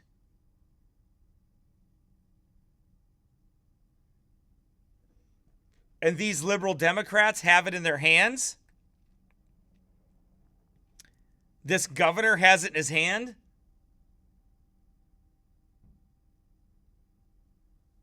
And they don't want to let it go. Yep, I warned everybody I was going to be hot and heavy today. I warned it. I was going to come through like that. And I'm not mad at any person either. I'm not like, I just, exactly, Jacob, I'm having my Alex Jones moment. But it's just the way it is. I mean, right, exactly, authorized Mike. That's why we have to stand up to that. And no, I'm not letting you stick anything in the arm for me to go to the grocery store. I'm not letting you stick some vaccine in my arm for me to go do business. I'm not going to run around and live in fear like that.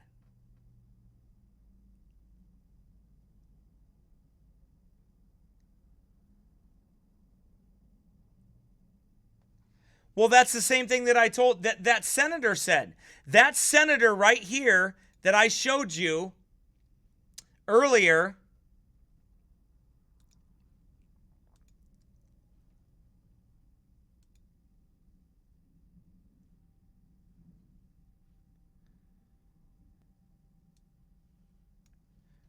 This is a protest going on.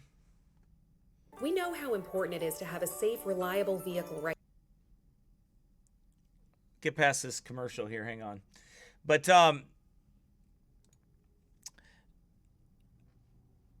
this senator, this protest right now is going on, I guess, right now. Here's some footage from it. Oh, it's a commercial break. Never mind. Maybe it's down here. Oh, okay. They're not doing that right now. Okay, anyway. Let's see if there's another one here.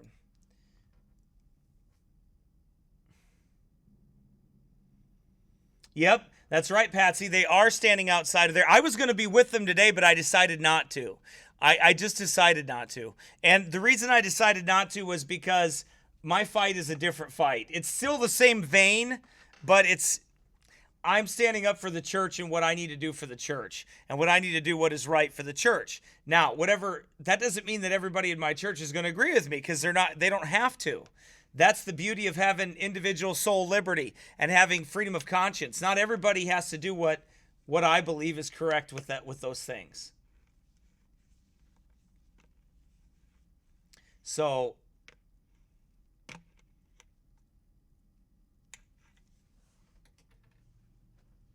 right, most people are protesting to go back to work, and I don't blame them. They're right to protest to go back to work. This is insane. When you have 80% of the economy running in Minnesota already, why not run the other 20? I know who you are, Vanessa. And your husband.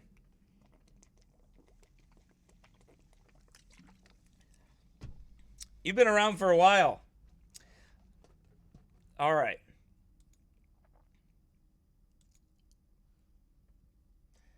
Let's see. So we have the article there. Also, what the governor said was, well,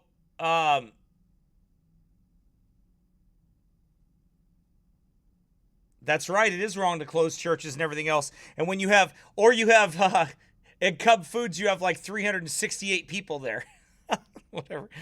whatever it is. 400 people there. That's right. We are individuals. And you know what? I've said this since the beginning with Old Paths Baptist Church. Everyone has the right of conscience.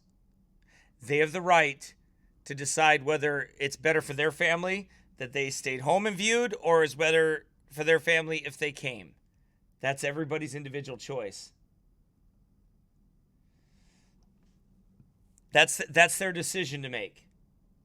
And I would never, and by the way, I say this for other churches too. Every church may not take the stand that I take. Maybe they're in the heart and center of New York City or Michigan, like David Ickus is. He is in the heart and center of it all. I wouldn't tell him to do what I'm doing, or what I'm thinking about, or what I'm talking about.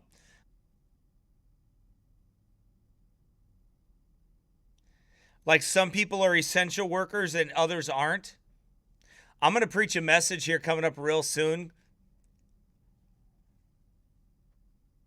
And I'm not really trying to hide it, so it doesn't matter. I don't do well at hiding anyway. I'm not a hider. I just say it all. But I'm going to preach a message called Why It Is Essential for OPBC to Assemble.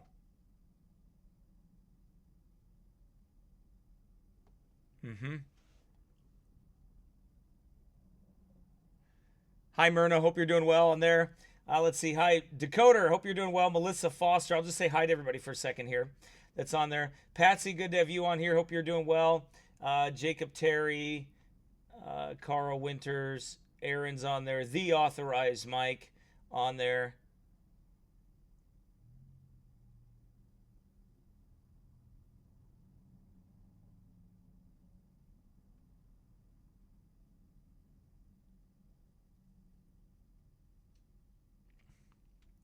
What did I say in my Hollywood series?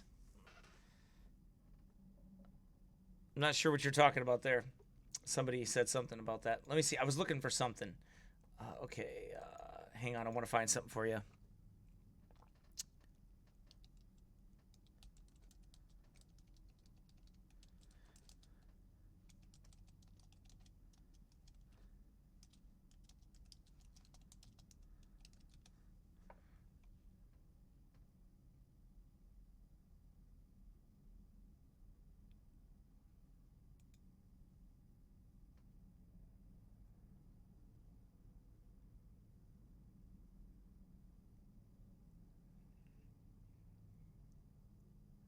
Whoa, look at that. Liberate Minnesota.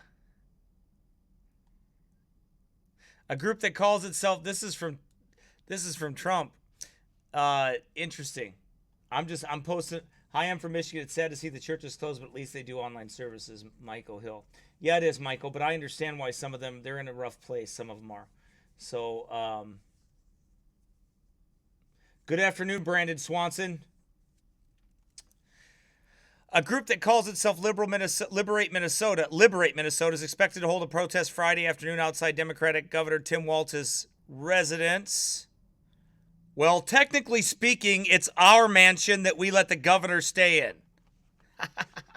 That's how that works. Is that wrong? Is that bad? Does anybody not like that? The fact that we say, they call it the governor's mansion, but it's the people's mansion that we provide for our governor. Isn't that a better way to say that? Like the White House doesn't belong to the president. It belongs to the people. A group that calls itself Liberate Minnesota. Here we go. Okay. Now it's time to demand Governor Walz and our state legislators to end this lockdown, organizers wrote in Facebook posts. Minnesota's economy must be open for business or destroying the livelihoods of thousands of people. Let's see. Trump then tweeted, liberate Michigan, liberate Virginia, and save your great Second Amendment. It's under siege.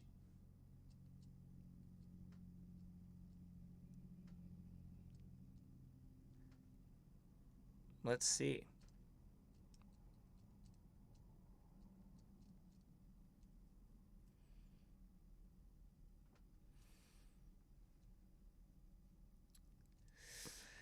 There's suffering, says Trump, said when asked by a reporter what this message was to protesters who were going against stay-at-home orders and breaking social distancing guidelines in Michigan. They've seemed to be protesters that like me and respect that to be protesters that like me and respect this opinion. And my opinion is the same as just about all the governors. The president said they all want to open. Nobody wants to stay shut, but they want to do it safely. Well, you know what? I know it's a mixed message, but it's true.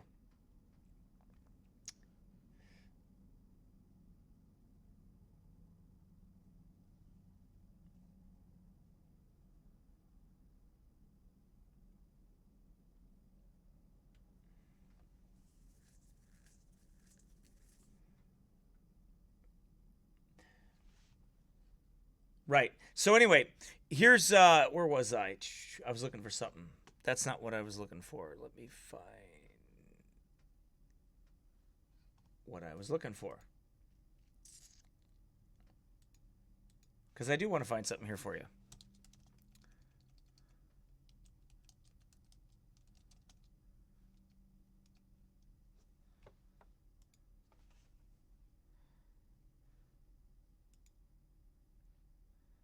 See if this is it.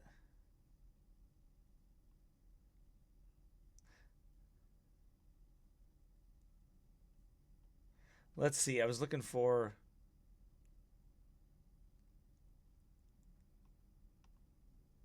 Many protesters weren't wearing masks or practicing social distancing guidelines.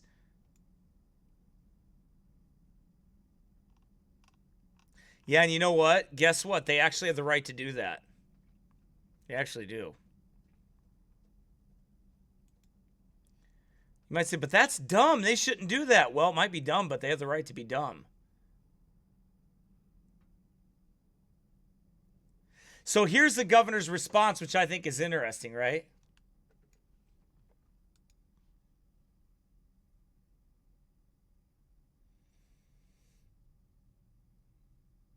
They're so stupid.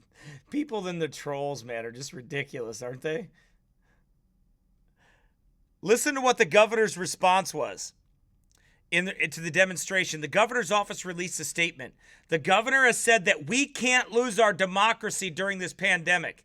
And this extends to people exercising their First Amendment rights. We ask that for health and safety of them and their families and their fellow Minnesotans, that those demonstrating exercise good social distancing behaviors. Well, you're asking, but you can't order them.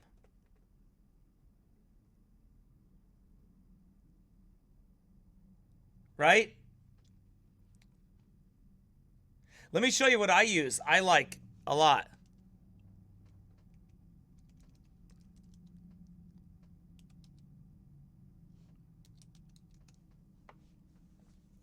Let me show you what I use every day. Let's see if I can find it on here.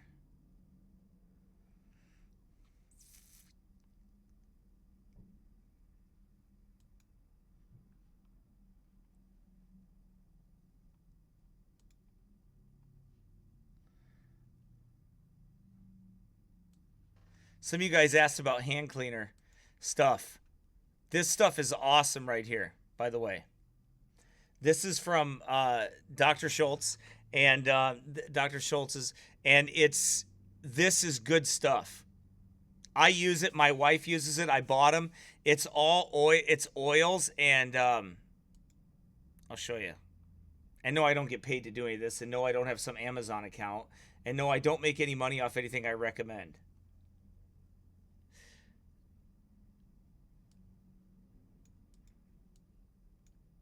See that? This is what's in it.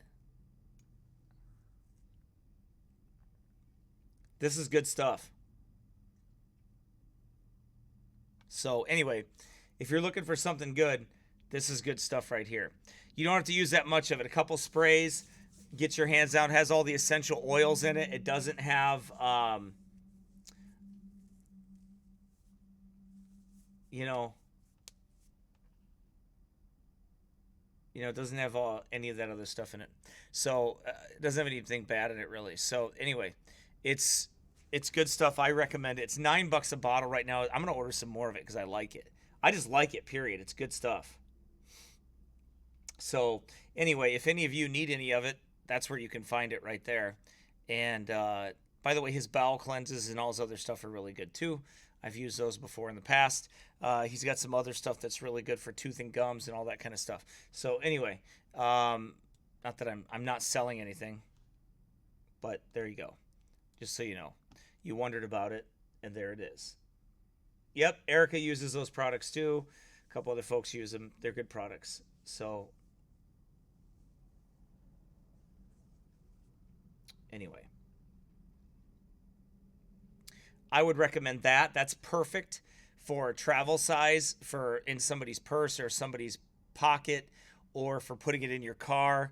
Once you just get out of someplace, and it keeps your hands from getting dry and cracked. Like they don't get dry and cracked from that stuff.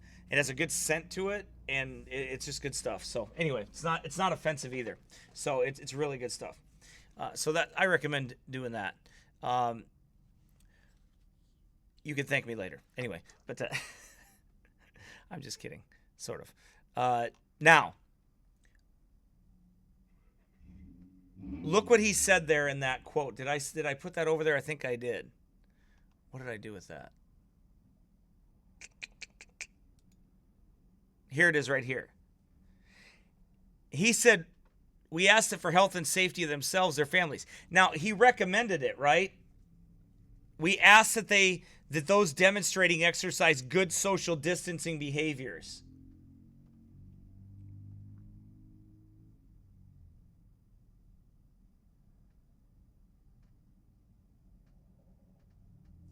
So, what do we see here?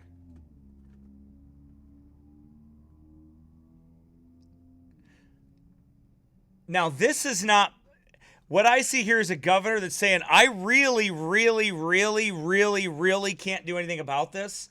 Why do I say that? Because in his 9th point in his executive order, he says this: I urge all Minnesotans to voluntarily comply with this executive order pursuant to Minnesota statutes. Section 12.45, a person who willfully violates this executive order is guilty of a misdemeanor. Wait, so I'm not a lawyer. And David Ickes, I don't know if you're still on here. But I thought courts decided in the court of law you were innocent before you were innocent, right? You were innocent. You were presumed innocent, right? And they had to prove your guilt. This is an executive order that is stating that the person who willfully violates this executive order is guilty of a misdemeanor and upon conviction must be punished. Upon conviction, well, who convicts you? The governor or a court of law?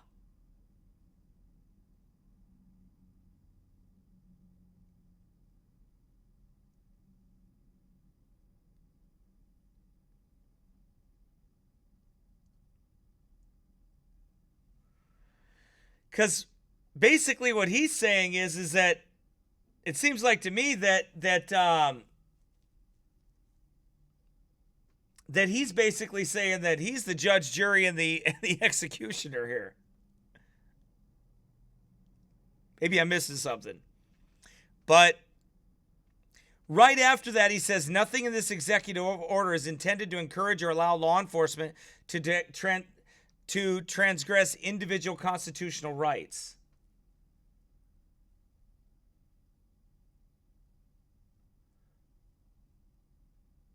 Well, isn't the right to assemble a constitutional right?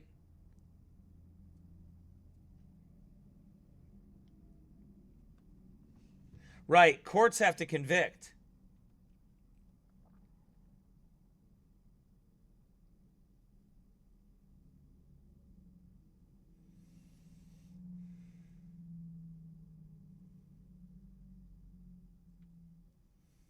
So when I read this, and Brother Ickes, we talked about this, you and I did a month ago.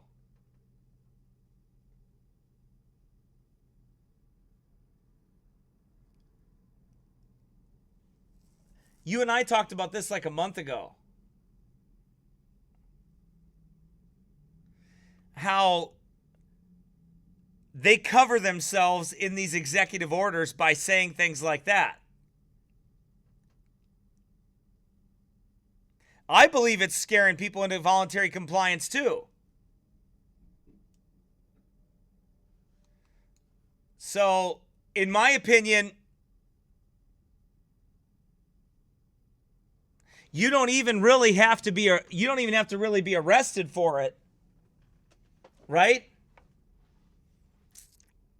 You don't have to really be arrested for it.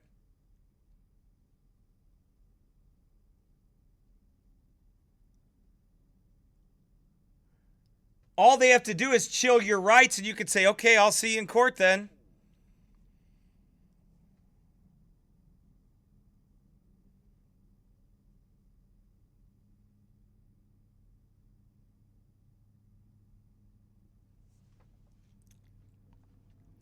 Right? I'll see you in court then.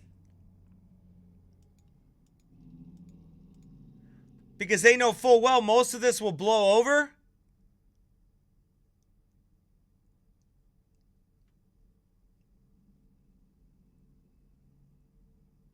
Right, and there's going to be harassments and threats, and that's fine. And now that I know that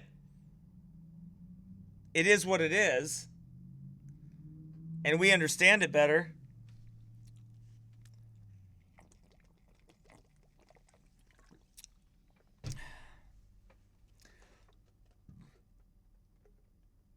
but then the whole incorporation comes into play, which Old Paths Baptist Church is not a corporation, is not a creature of the state, has never taken a tax identification number.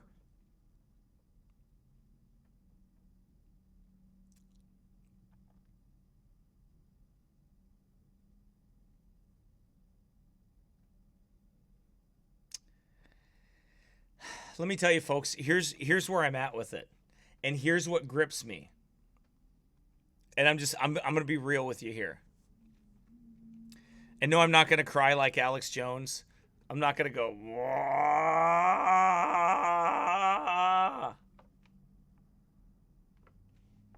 Well, I'm not going to forget I'm in America. I'm not going to forget I'm in America. I'm sorry. I'm not going to. I live here. This is where I live. This is where I live. But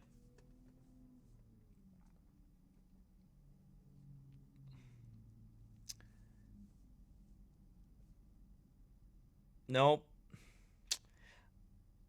See, there's a difference in America and Canada, needed 41. Here's the difference. We preach about homos here. And though they don't like it, we don't get tickets and thrown in jail for it. They might attempt to. But it doesn't happen here. There is a difference. That First Amendment, that First and Second Amendment has made a difference. Oh, I wish I could find that videos. about them turning the frogs gay. Oh, anyway. I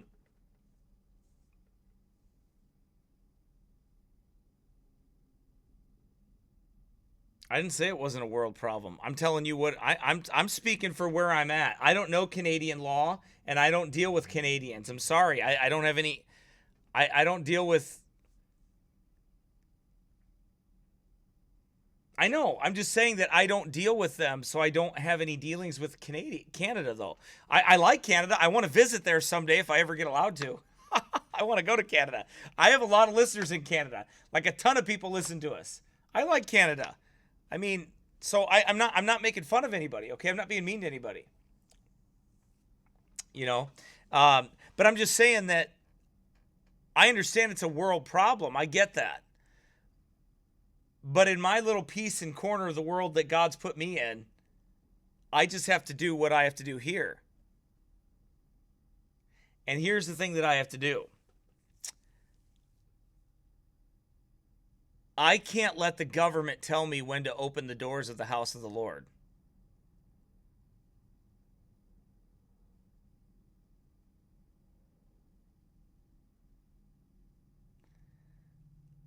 I can't forget that.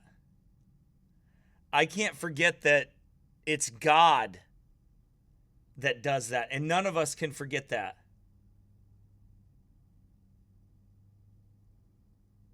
So,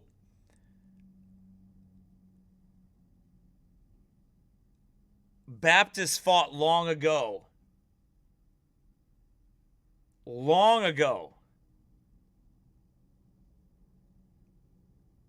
for the right to assemble peaceably, for the right to preach the Word of God.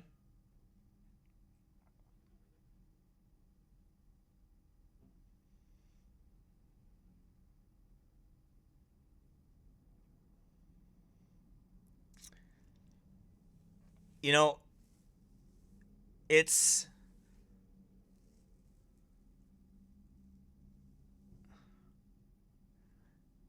the thing.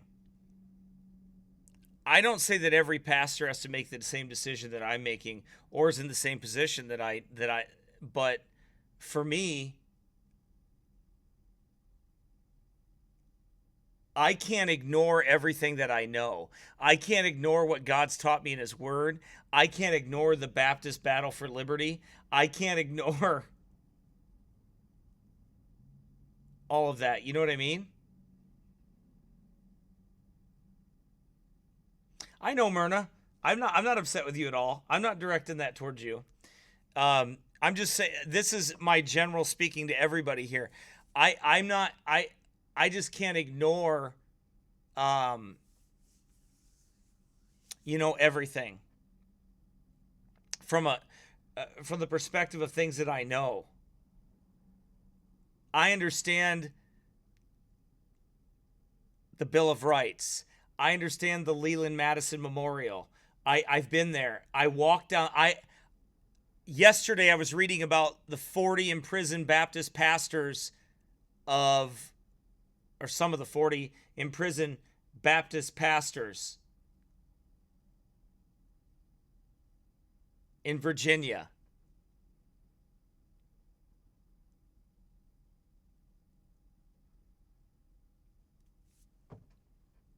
I know the history. And I also have another unique perspective because I'm a Baptist pastor that preaches on the streets. So I know what it's like to have my rights chilled. I know what it's like to be threatened arrest. I know what it's like for homosexuals to hate us and want to want to rape us and all kinds of other things. I understand all those things. I understand when cops try to kick us out of public areas, off of public sidewalks, tell us we have no right to be there. So I understand all those things, but I also understand what the law is. It's interesting to me that I see what's going on in Virginia. And I think about John Leland. I think about I'll show you.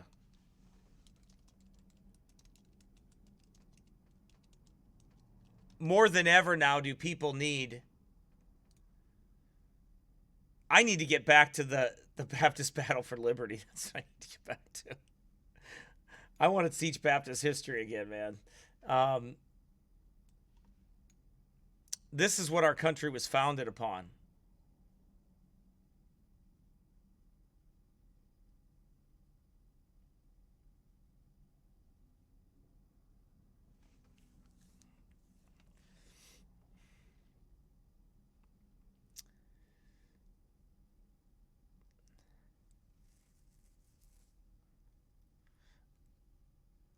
I look here at this Leland Madison. I've been here. In Orange County, Virginia. The story of that. I understand it. I understand how Obadiah Holmes was beaten and whipped.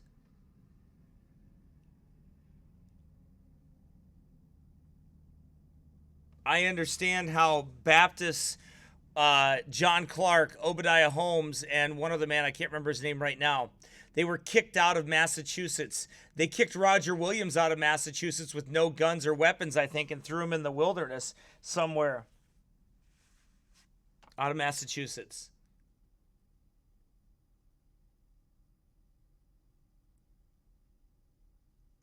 I can't ignore that because I know how it was founded. I know what it was founded upon. I know what these men fought for. I know this is the park where they made the agreement.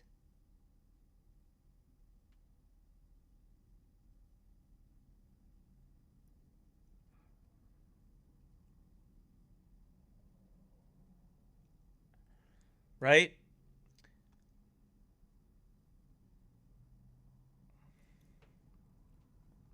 This is where the agreement was made. This is where preachers stood up. All over Virginia, there were preachers that were being dragged off of their pulpit. They were being dragged by their hair off their pulpit. They were being punched in the mouth.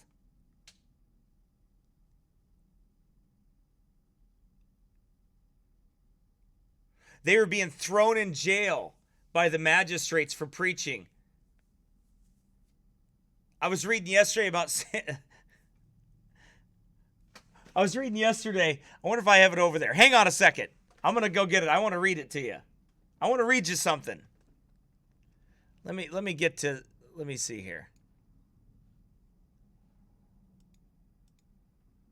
Let's see. I'm going to play something for you here real quick. I'll be right back.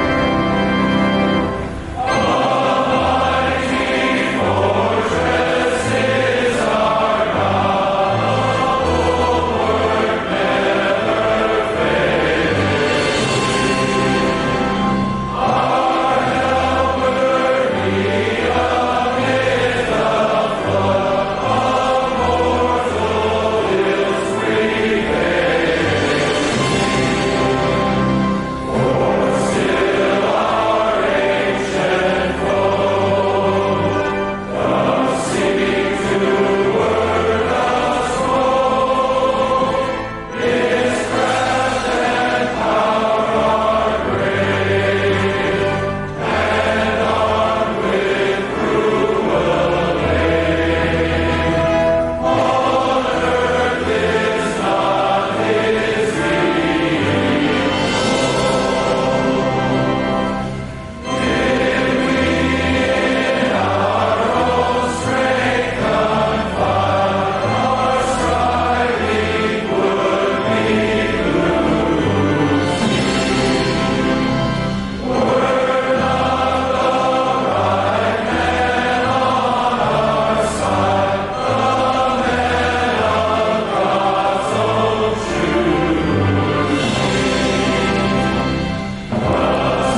right, everybody.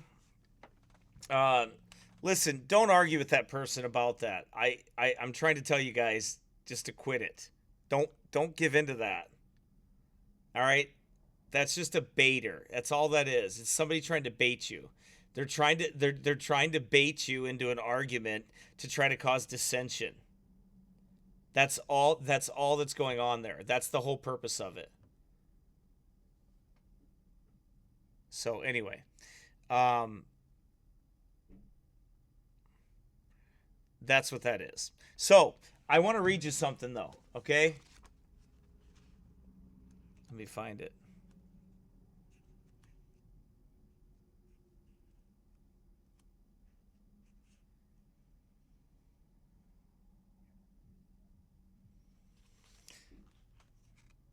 Okay.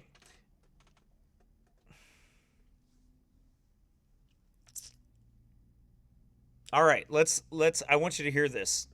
I want to read this to you.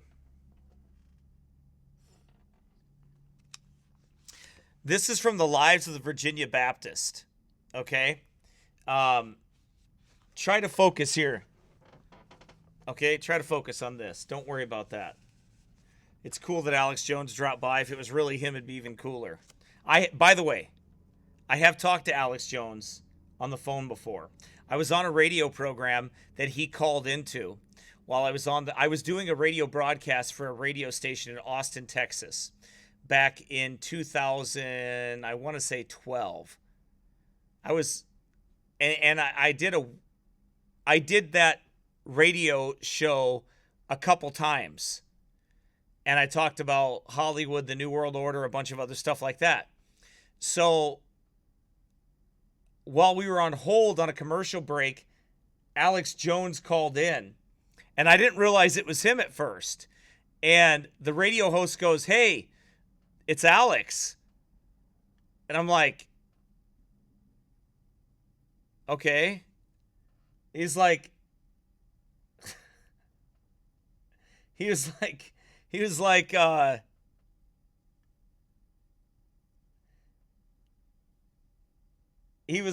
oh.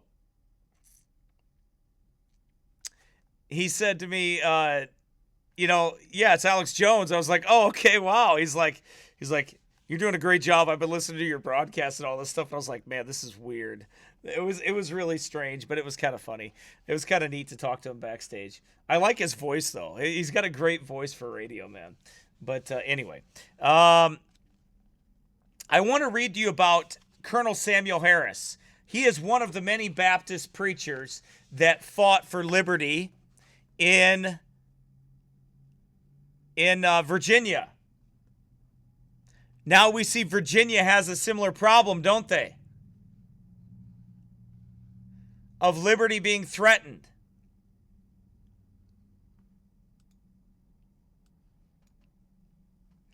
So, I want you to pay attention to this. It is not intimated that no trials were suffered or sacrifices made by this man of God. He gave up all for Christ.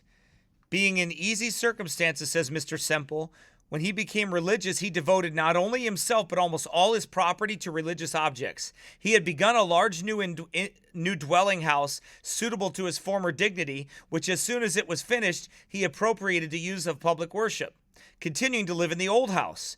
After maintaining his family in a very frugal manner, he distributed his surplus income to charitable purposes. Persecutions also were suffered. Among other things mentioned by Mr. Semple, he states that he was once arrested and carried into court as a disturber of the peace. In court, a Captain Williams vehemently accused him as a vagabond, a heretic, and a mover of sedition everywhere. Mr. Harris made his defense, but the court ordered that he should not preach in this county again for the space of 12 months, or be committed to prison. The colonel told them that he lived 200 miles from thence, and that it was not likely he should disturb them again in the course of 1 year. Upon this he was dismissed from Culpeper. He went into Fauquier and preached at Carter's Run. From thence he crossed the Blue Bridge and preached in Shenandoah. On his return, he called at Captain Thomas Clanahan's in the county of Culpeper, where there was a meeting while certain young ministers were preaching. The word of God began to burn in Colonel Harris's heart. When they finished, he arose and addressed the congregation. Listen to what he said. I partly promised the devil a few days past at the courthouse that I would not preach in this county again in the term of a year. But the devil is a perfidious wretch, and covenants with him are not to be kept. And therefore I will preach. He preached a lively, animating sermon. The court disturbed him no more.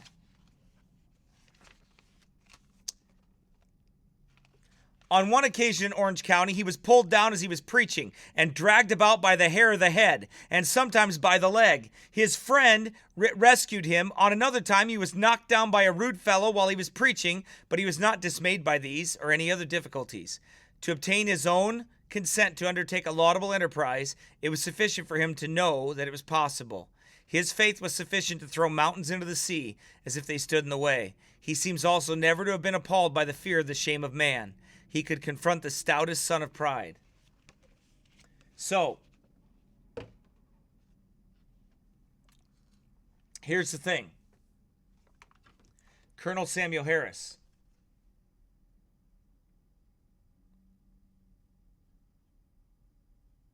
Okay? Baptist preacher, Lives of the Virginia Baptist. Many of them suffered and fought. If you don't have this set, it is super cheap by Calvary Publishing. You could pick this up. Support them. They're good people. Order their stuff. These are cheap. They're like $10 a set for the 2 volume of this. Printed in these glue-bound paperbacks. Definitely recommend it. Okay? And no, I don't get paid for it. Right? Anyway, so those are Baptist preachers in Virginia. They were jailed, kind of like James Ireland.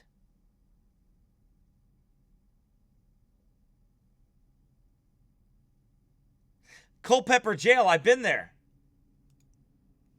I've been to the Virginia Theological Seminary. Man, that's an awesome place. I love Virginia.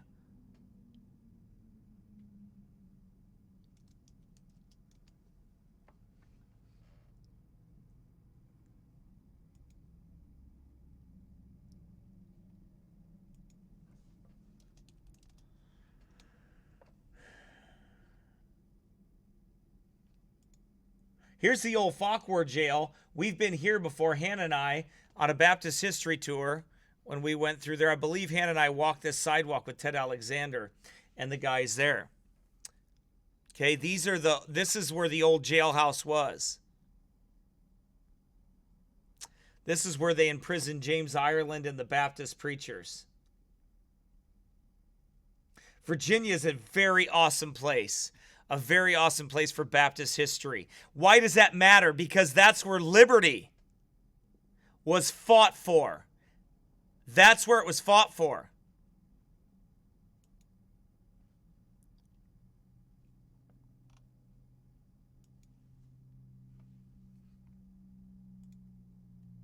It was an absolutely great tour. We went on a couples tour there.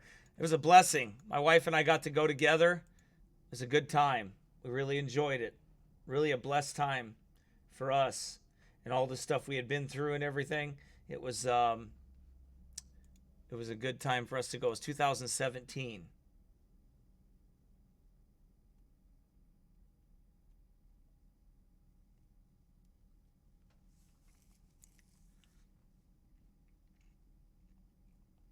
So anyway, my point is that churches have always had to stand up.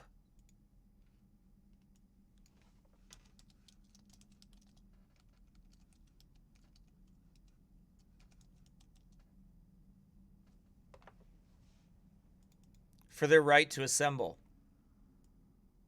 Then Peter and the other apostles answered and said, we ought to obey God rather than man. The God of our fathers raised up Jesus, whom you slew and hanged on a tree.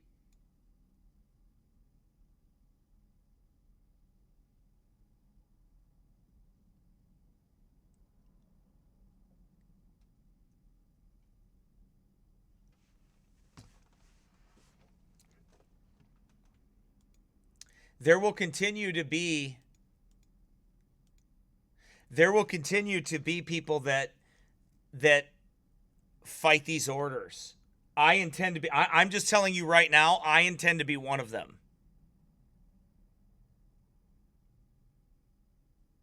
I do not intend to let the state tell me when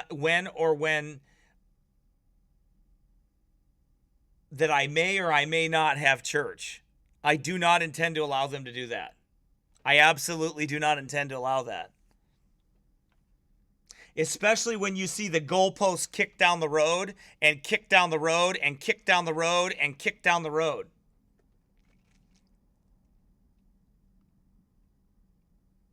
So then we never come out from underneath this. Or I know it will.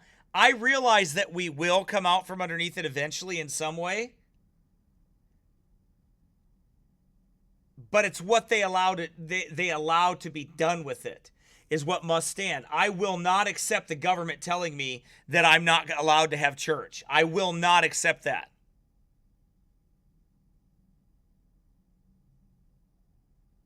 I absolutely will not accept that. And I'm not being proud or arrogant about it. Listen, I have waited weeks to make this decision. I have waited weeks to find out if this pandemic was as bad as what was being told. I have waited time to be wise as a serpent.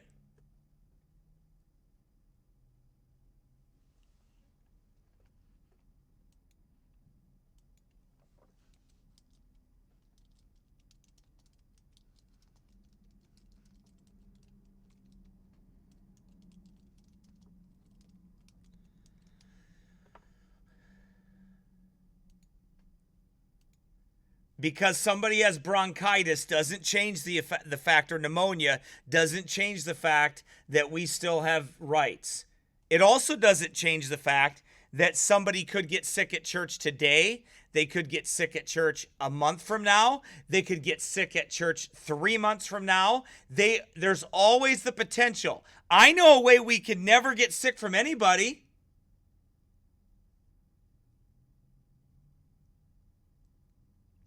We just stay locked inside and never talk to anybody. I can't do that. I can't do it because I can't let the state tell me when I can have church and when I can't. I can't do that. I can't. And God won't let me just ignore that.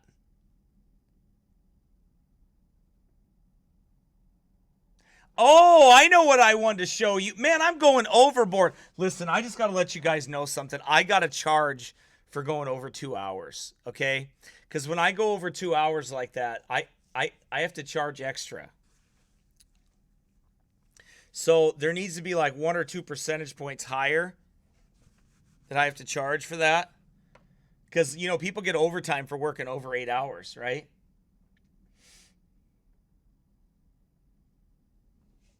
I don't care what Donald Trump says about limited church to 5 people. Maybe that's his church. He ain't got one.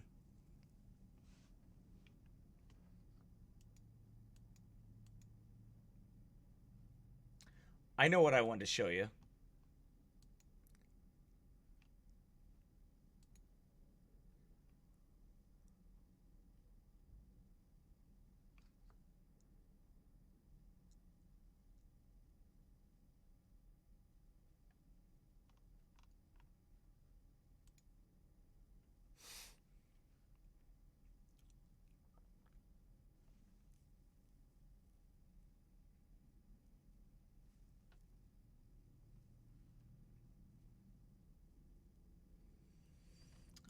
Where is it? Hang on.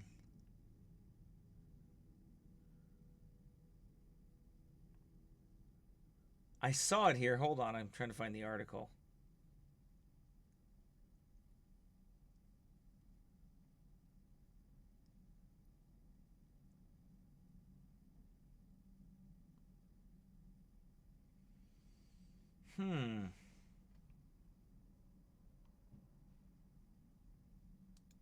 Maybe it wasn't there. Hold on a second.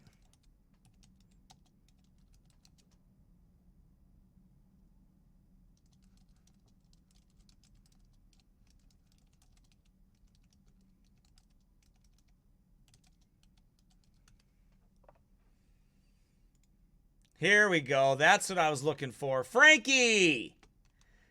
Jesuit coadjutor himself. Frankie!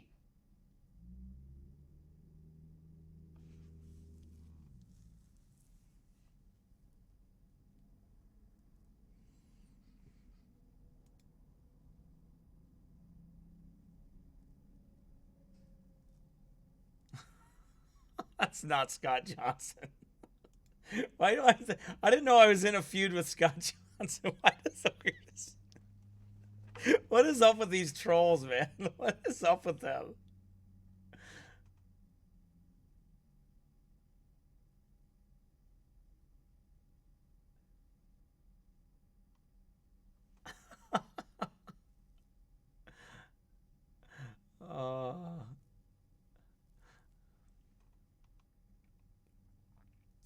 Where'd all these trolls come in at, man?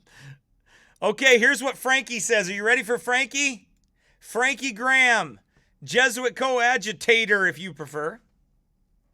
And look what they put on this. Pastor dies from coronavirus after defying state social distance order. Wife and family infected. Okay, so here's the thing about that, all right? So did he catch it there? Where did he catch it from?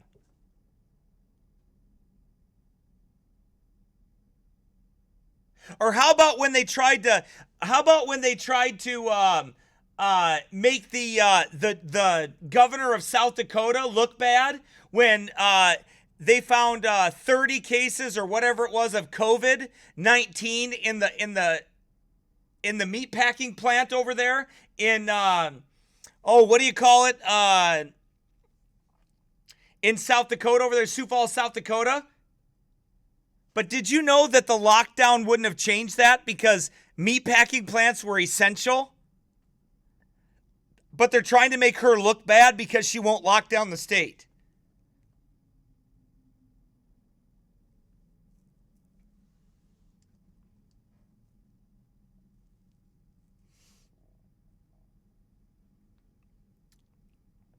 Speaking on a show with conservative commentator Ben Shapiro, evangelist Frankie Graham encouraged pastors of the United States obey those in authority to protect themselves and others from COVID-19 while continuing to do what God has called them to do. Well, God called me to be in church and to assemble the church.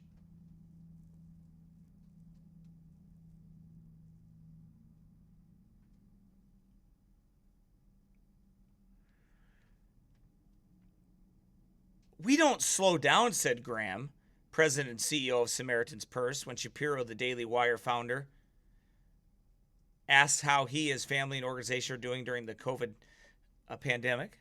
Shapiro also asked Graham about his perspective on state and local governments deeming churches to be non-essential and shutting them down due to the social distance rules in place. What are Christians supposed to do as it is Easter Sunday?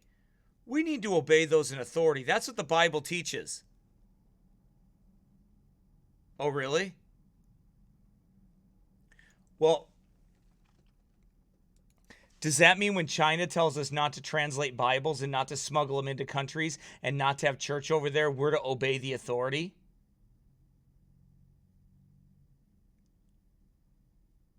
Can anybody not see that this man is a false prophet? And they set it up in society over in New York that the queers don't like him and they don't like his hospital that he put up and all this stuff to make him look like somebody that's really Christian. Does anybody see the Hegelian dialectic that's being played there with that? Because what's Franklin saying? Let the thumb be put on you, pastors, and you just do what you're told.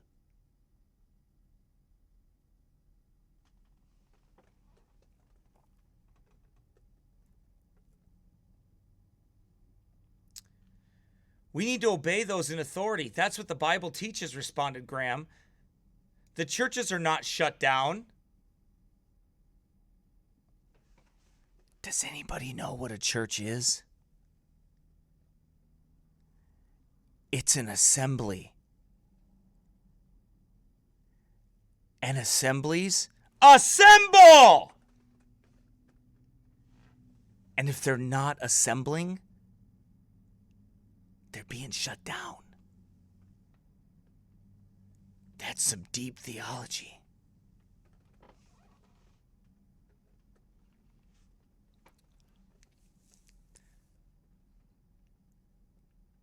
Graham emphasized the church needs to continue to be the church. Well, that's where when you have your doctrine wrong about what the church is, that it's a local visible assembly of called out believers. When you don't understand that, then you think you can just assemble online.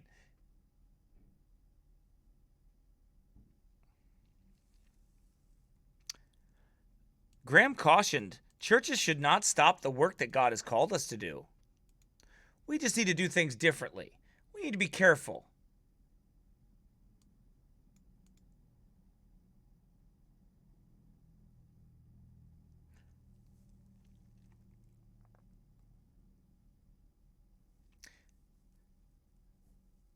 Graham added that the group loves and serves everyone, no matter who they are. Well, that's good. This is not something to think this is the end of the world, but it's not something it's also to dismiss.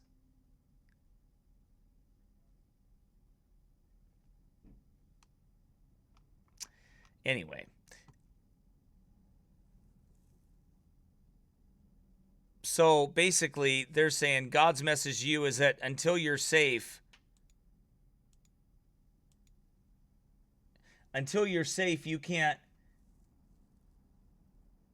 you can't assemble till you're safe. Well, that's like never. We've had the flu go through this church. We've had people sick for 2 or 3 weeks. We've had families out for 2 or 3 weeks at a time.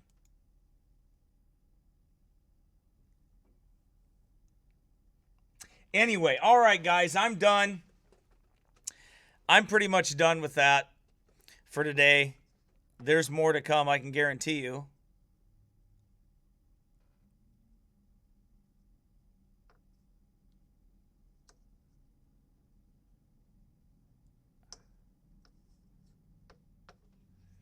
Right?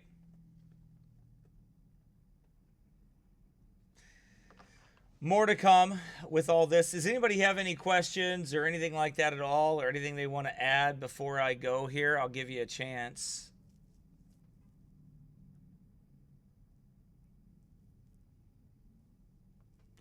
To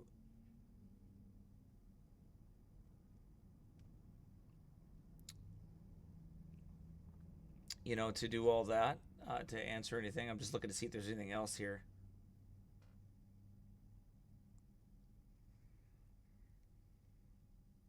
I think there's going to be a lot of pushback starting now.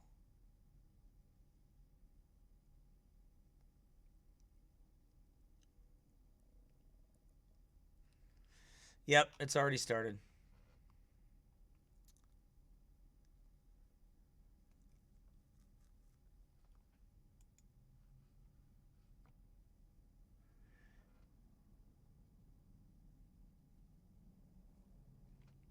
Hope you're all doing well. Hope you have a good night.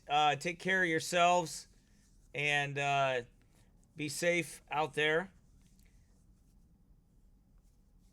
I can guarantee you we're gonna have a lot. I'm gonna be busy, but we're gonna trust the Lord through everything, and we're gonna do what's right.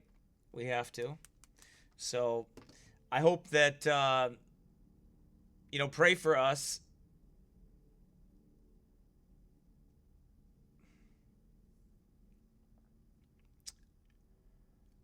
And pray the Lord continue to bless us and meet our needs and take care of us like he always does, financially, spiritually,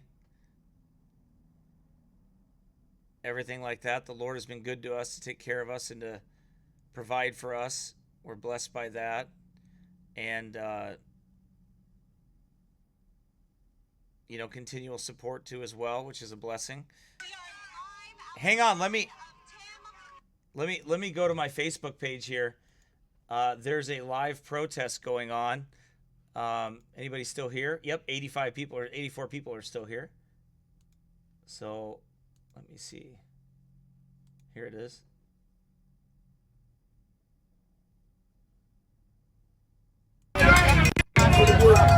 Hello guys, I'm Allie J with Breitbart News. We are live outside of Tim Walz's mansion here in St. Paul, Minnesota, where hundreds and hundreds until the church gets rid of the 501c3 and I said 501c3 That's a lot of people, man. That is the devil's contract. And that is telling the church Jesus isn't at the head of your churches. The state is, the government is, the churches. I call all of you today Ain't no social distancing going on there, folks. as the head of your church. No more answering to the state as the head of your church. Jesus wants to come back. That is when the signs, wonders, and miracles will happen. Some Pentecostal ladies out there preaching If with we excitement. are answering to man, we answer to God, not man. Awesome, awesome. If you could talk to Governor Walz today, what would you tell him? We are Minnesota, not FEMA District 5. Stop it. You were hired in Minnesota for Minnesotans. That guy's giving A lot of people there. Yeah, there's a lot of people there at that protest.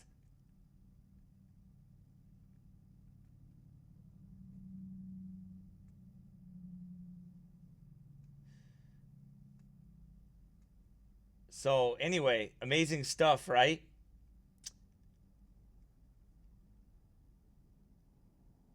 So God bless you too, Vanessa. I hope you're doing well. You and your husband. And your children. Good to have you on today. I know you're busy, always at home with everything. So Lisa, we'll pray for your daughter. She's got the flu. Well, that's no fun.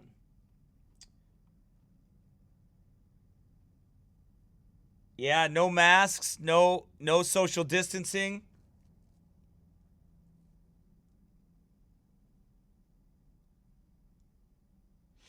God bless you too, Karen. Hope you're doing well and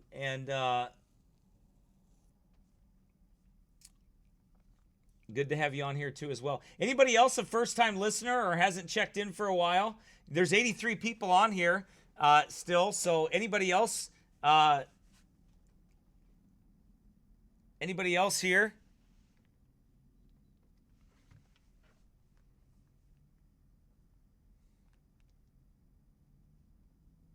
I'll give you a second here before I leave. Then I got to get some work done, man. I'm taking the day off tomorrow. Taking the day off tomorrow and going to the park.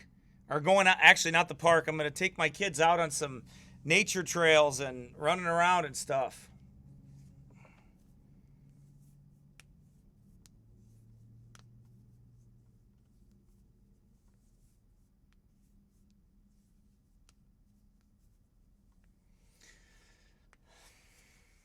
Did they test her, Lisa, for COVID-19 to make sure she didn't have it? Is it just a simple flu that she has? I mean, there's like simple about influenza. It stinks. Don't drag us down with their problems. We have enough of our own problems. And Governor Walz's stay-at-home orders and other executive orders that have been put in place that have caused unemployment and shutting down of the state here in Minnesota. Nobody's got masks on.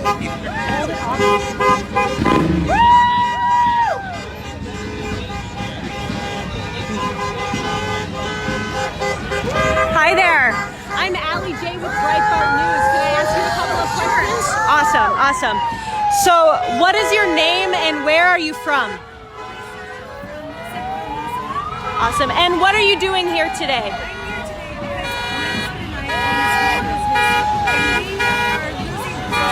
This is how this ends. This is how this ends. Okay, when people start to do this, this is how this ends. When they resist it and they fight against it. That's how it ends. It doesn't end if you accept it. If we all go out and catch it, then what? Well, that's up to you. If you feel as if you're afraid to catch it, then you should stay home. But you shouldn't expect everybody else in the world to stay home. That's my point. You have to understand that I have the right to catch COVID-19 if I want to. I have that right. And you have the right to barricade yourself inside, not go outside, have your groceries delivered, walk around in your backyard, and generally stay away from everyone. You absolutely have that right to do that. But the rest of the world cannot be crippled because of your right to do that. Right, exactly, David Ickes. Beaches are opening in Florida.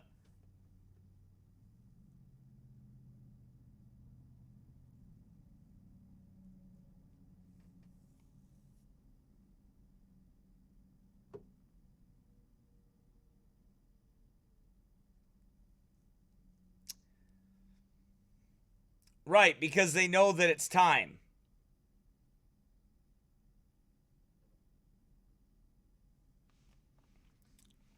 I know I'm not. That's not a personal knock on anybody. That's just a general comment.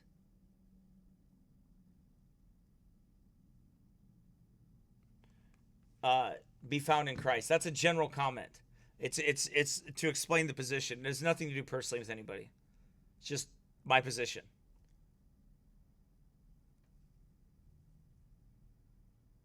Right. That's. Oh, maybe you meant it the other way. Like, well, what if we all get it? Oh, you meant like, yeah. I mean, so it just happens. It happens. I get it.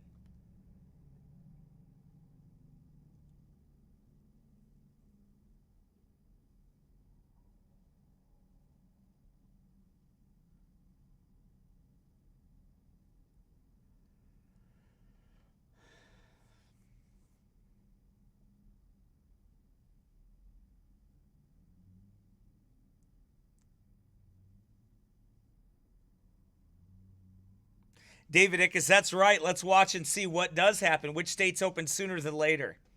That's right. Because you're going to see it.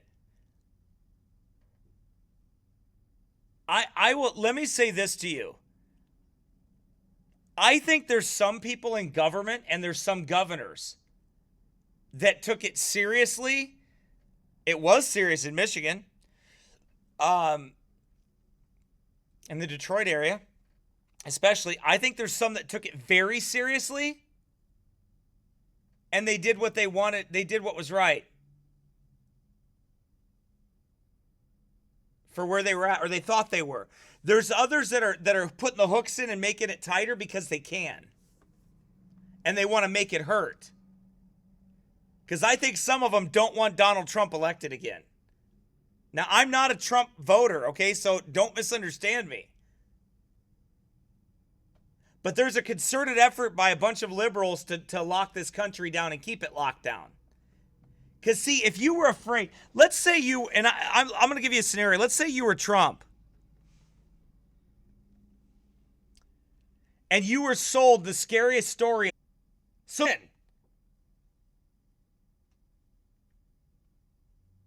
the difference is, those people use it for their advantage. And that's what's happened. Some of these governors used it for their advantage, big time.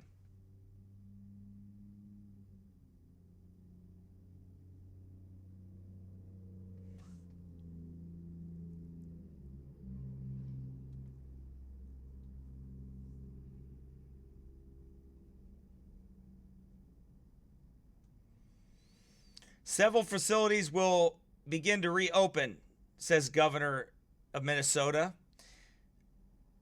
such as outdoor shooting ranges, golf courses, parks and trails, and marina service.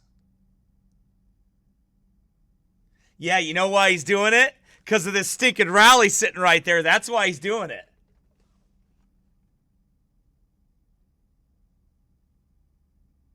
Because these people are standing up and saying, you know, I'm done with this.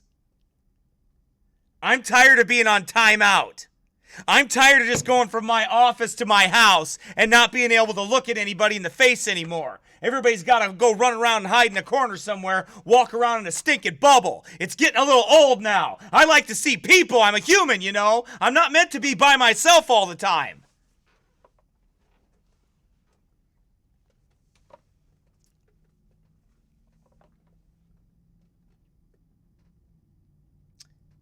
Be Found in Christ asks a question.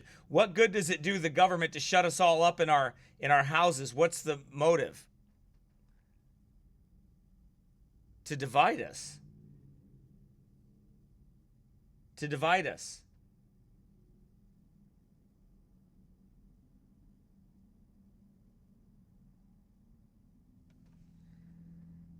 All right. Look, I'm just going to be real with you. I thought this about Trump, and I think it right now. What am I doing? I've been on it for 2 hours and 41 minutes.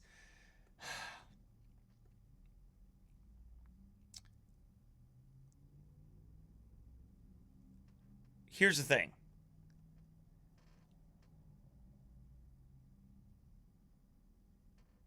I personally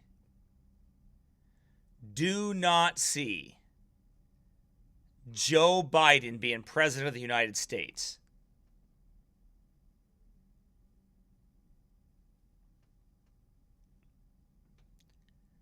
Nobody is going to elect a grandfather with Alzheimer's disease to the presidency.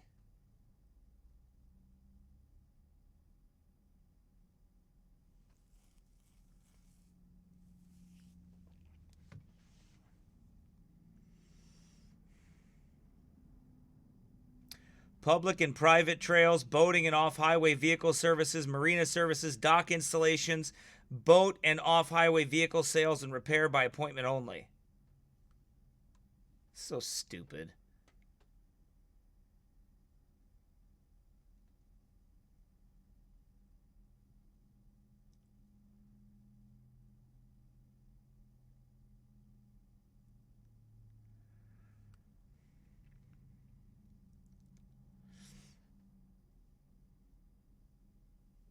Well, you know what? The only way this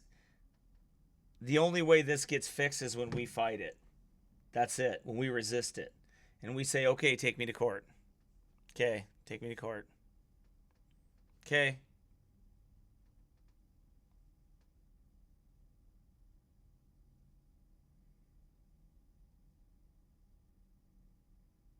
That's the only way.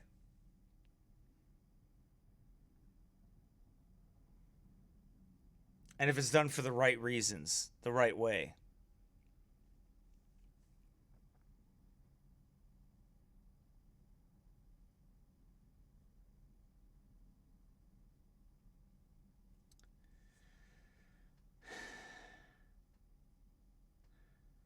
Jacob, I'm going to tell you something. When it comes down to pulling the lever, they're going to hold their nose and they're going to vote for Trump. I'm telling you, I was right the first time. I'm going to be right again. Trump wins by a landslide. And I believe it. Just like I said before, I've been saying it for 3 years.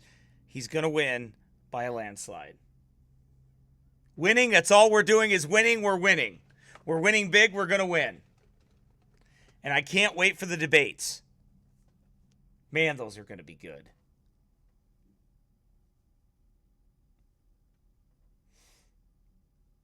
Anyway. All right, so there we go. 90 people back on again. Man, we can just keep going all day.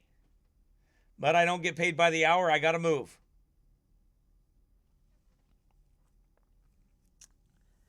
I wonder how our friends in Michigan are doing. I hope they're doing okay. I haven't heard from them in a while.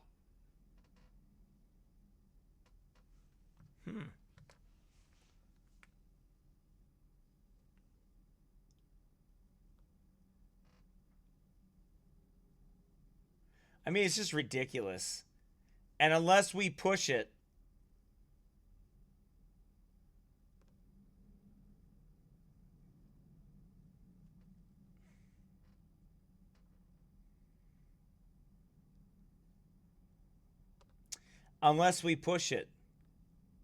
it'll never change. Right? And that's what we have to do. I got to write a sermon eventually for Sunday, a couple of them.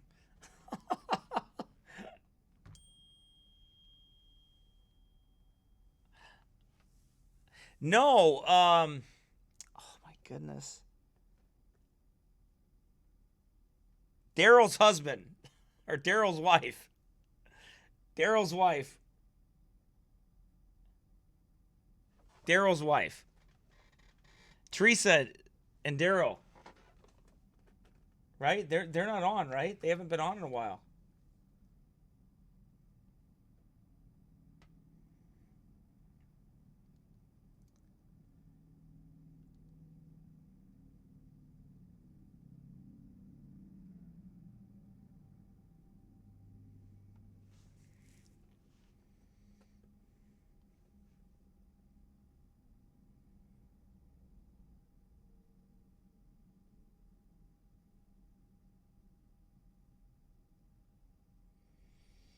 Yep.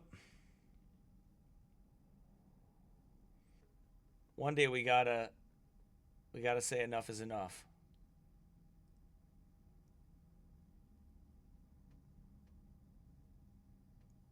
Right? If we don't, it'll never change. Especially the church. And we can be respectful and kind when we speak to them, and deal with that, but at the same time, we're gonna have to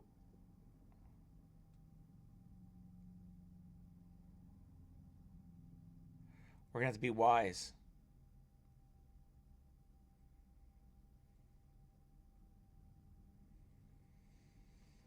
We have to be wise as a serpent and harmless as a dove.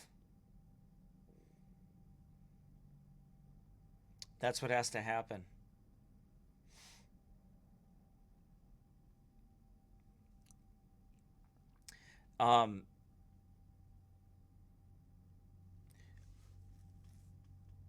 Because if you're silent when all this stuff comes up and you don't say anything about it and you don't try to fight look, I could go into there's a lot of things in our history that necessitate Baptists especially to stand up to these things. One of those is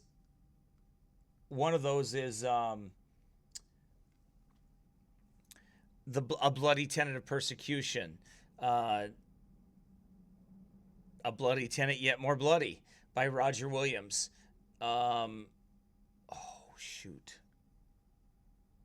was John Clark's book? Ill News from New England is another one that you can read for free. Ill News from New England. All right? That's another one.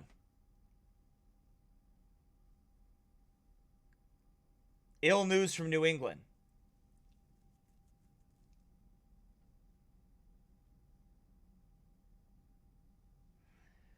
That's another one that deals with liberty and tyranny and the government. Thomas is in Detroit. Doing good.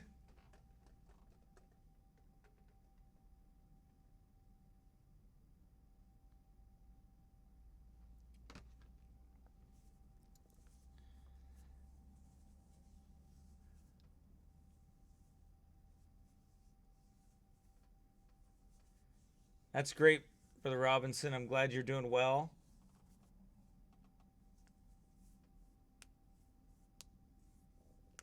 Well, the NWO has been around a lot longer than George Bush Sr.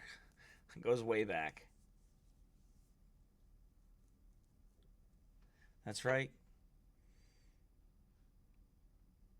Yeah, you should read John Clark's Ill News from New England. That's a good one.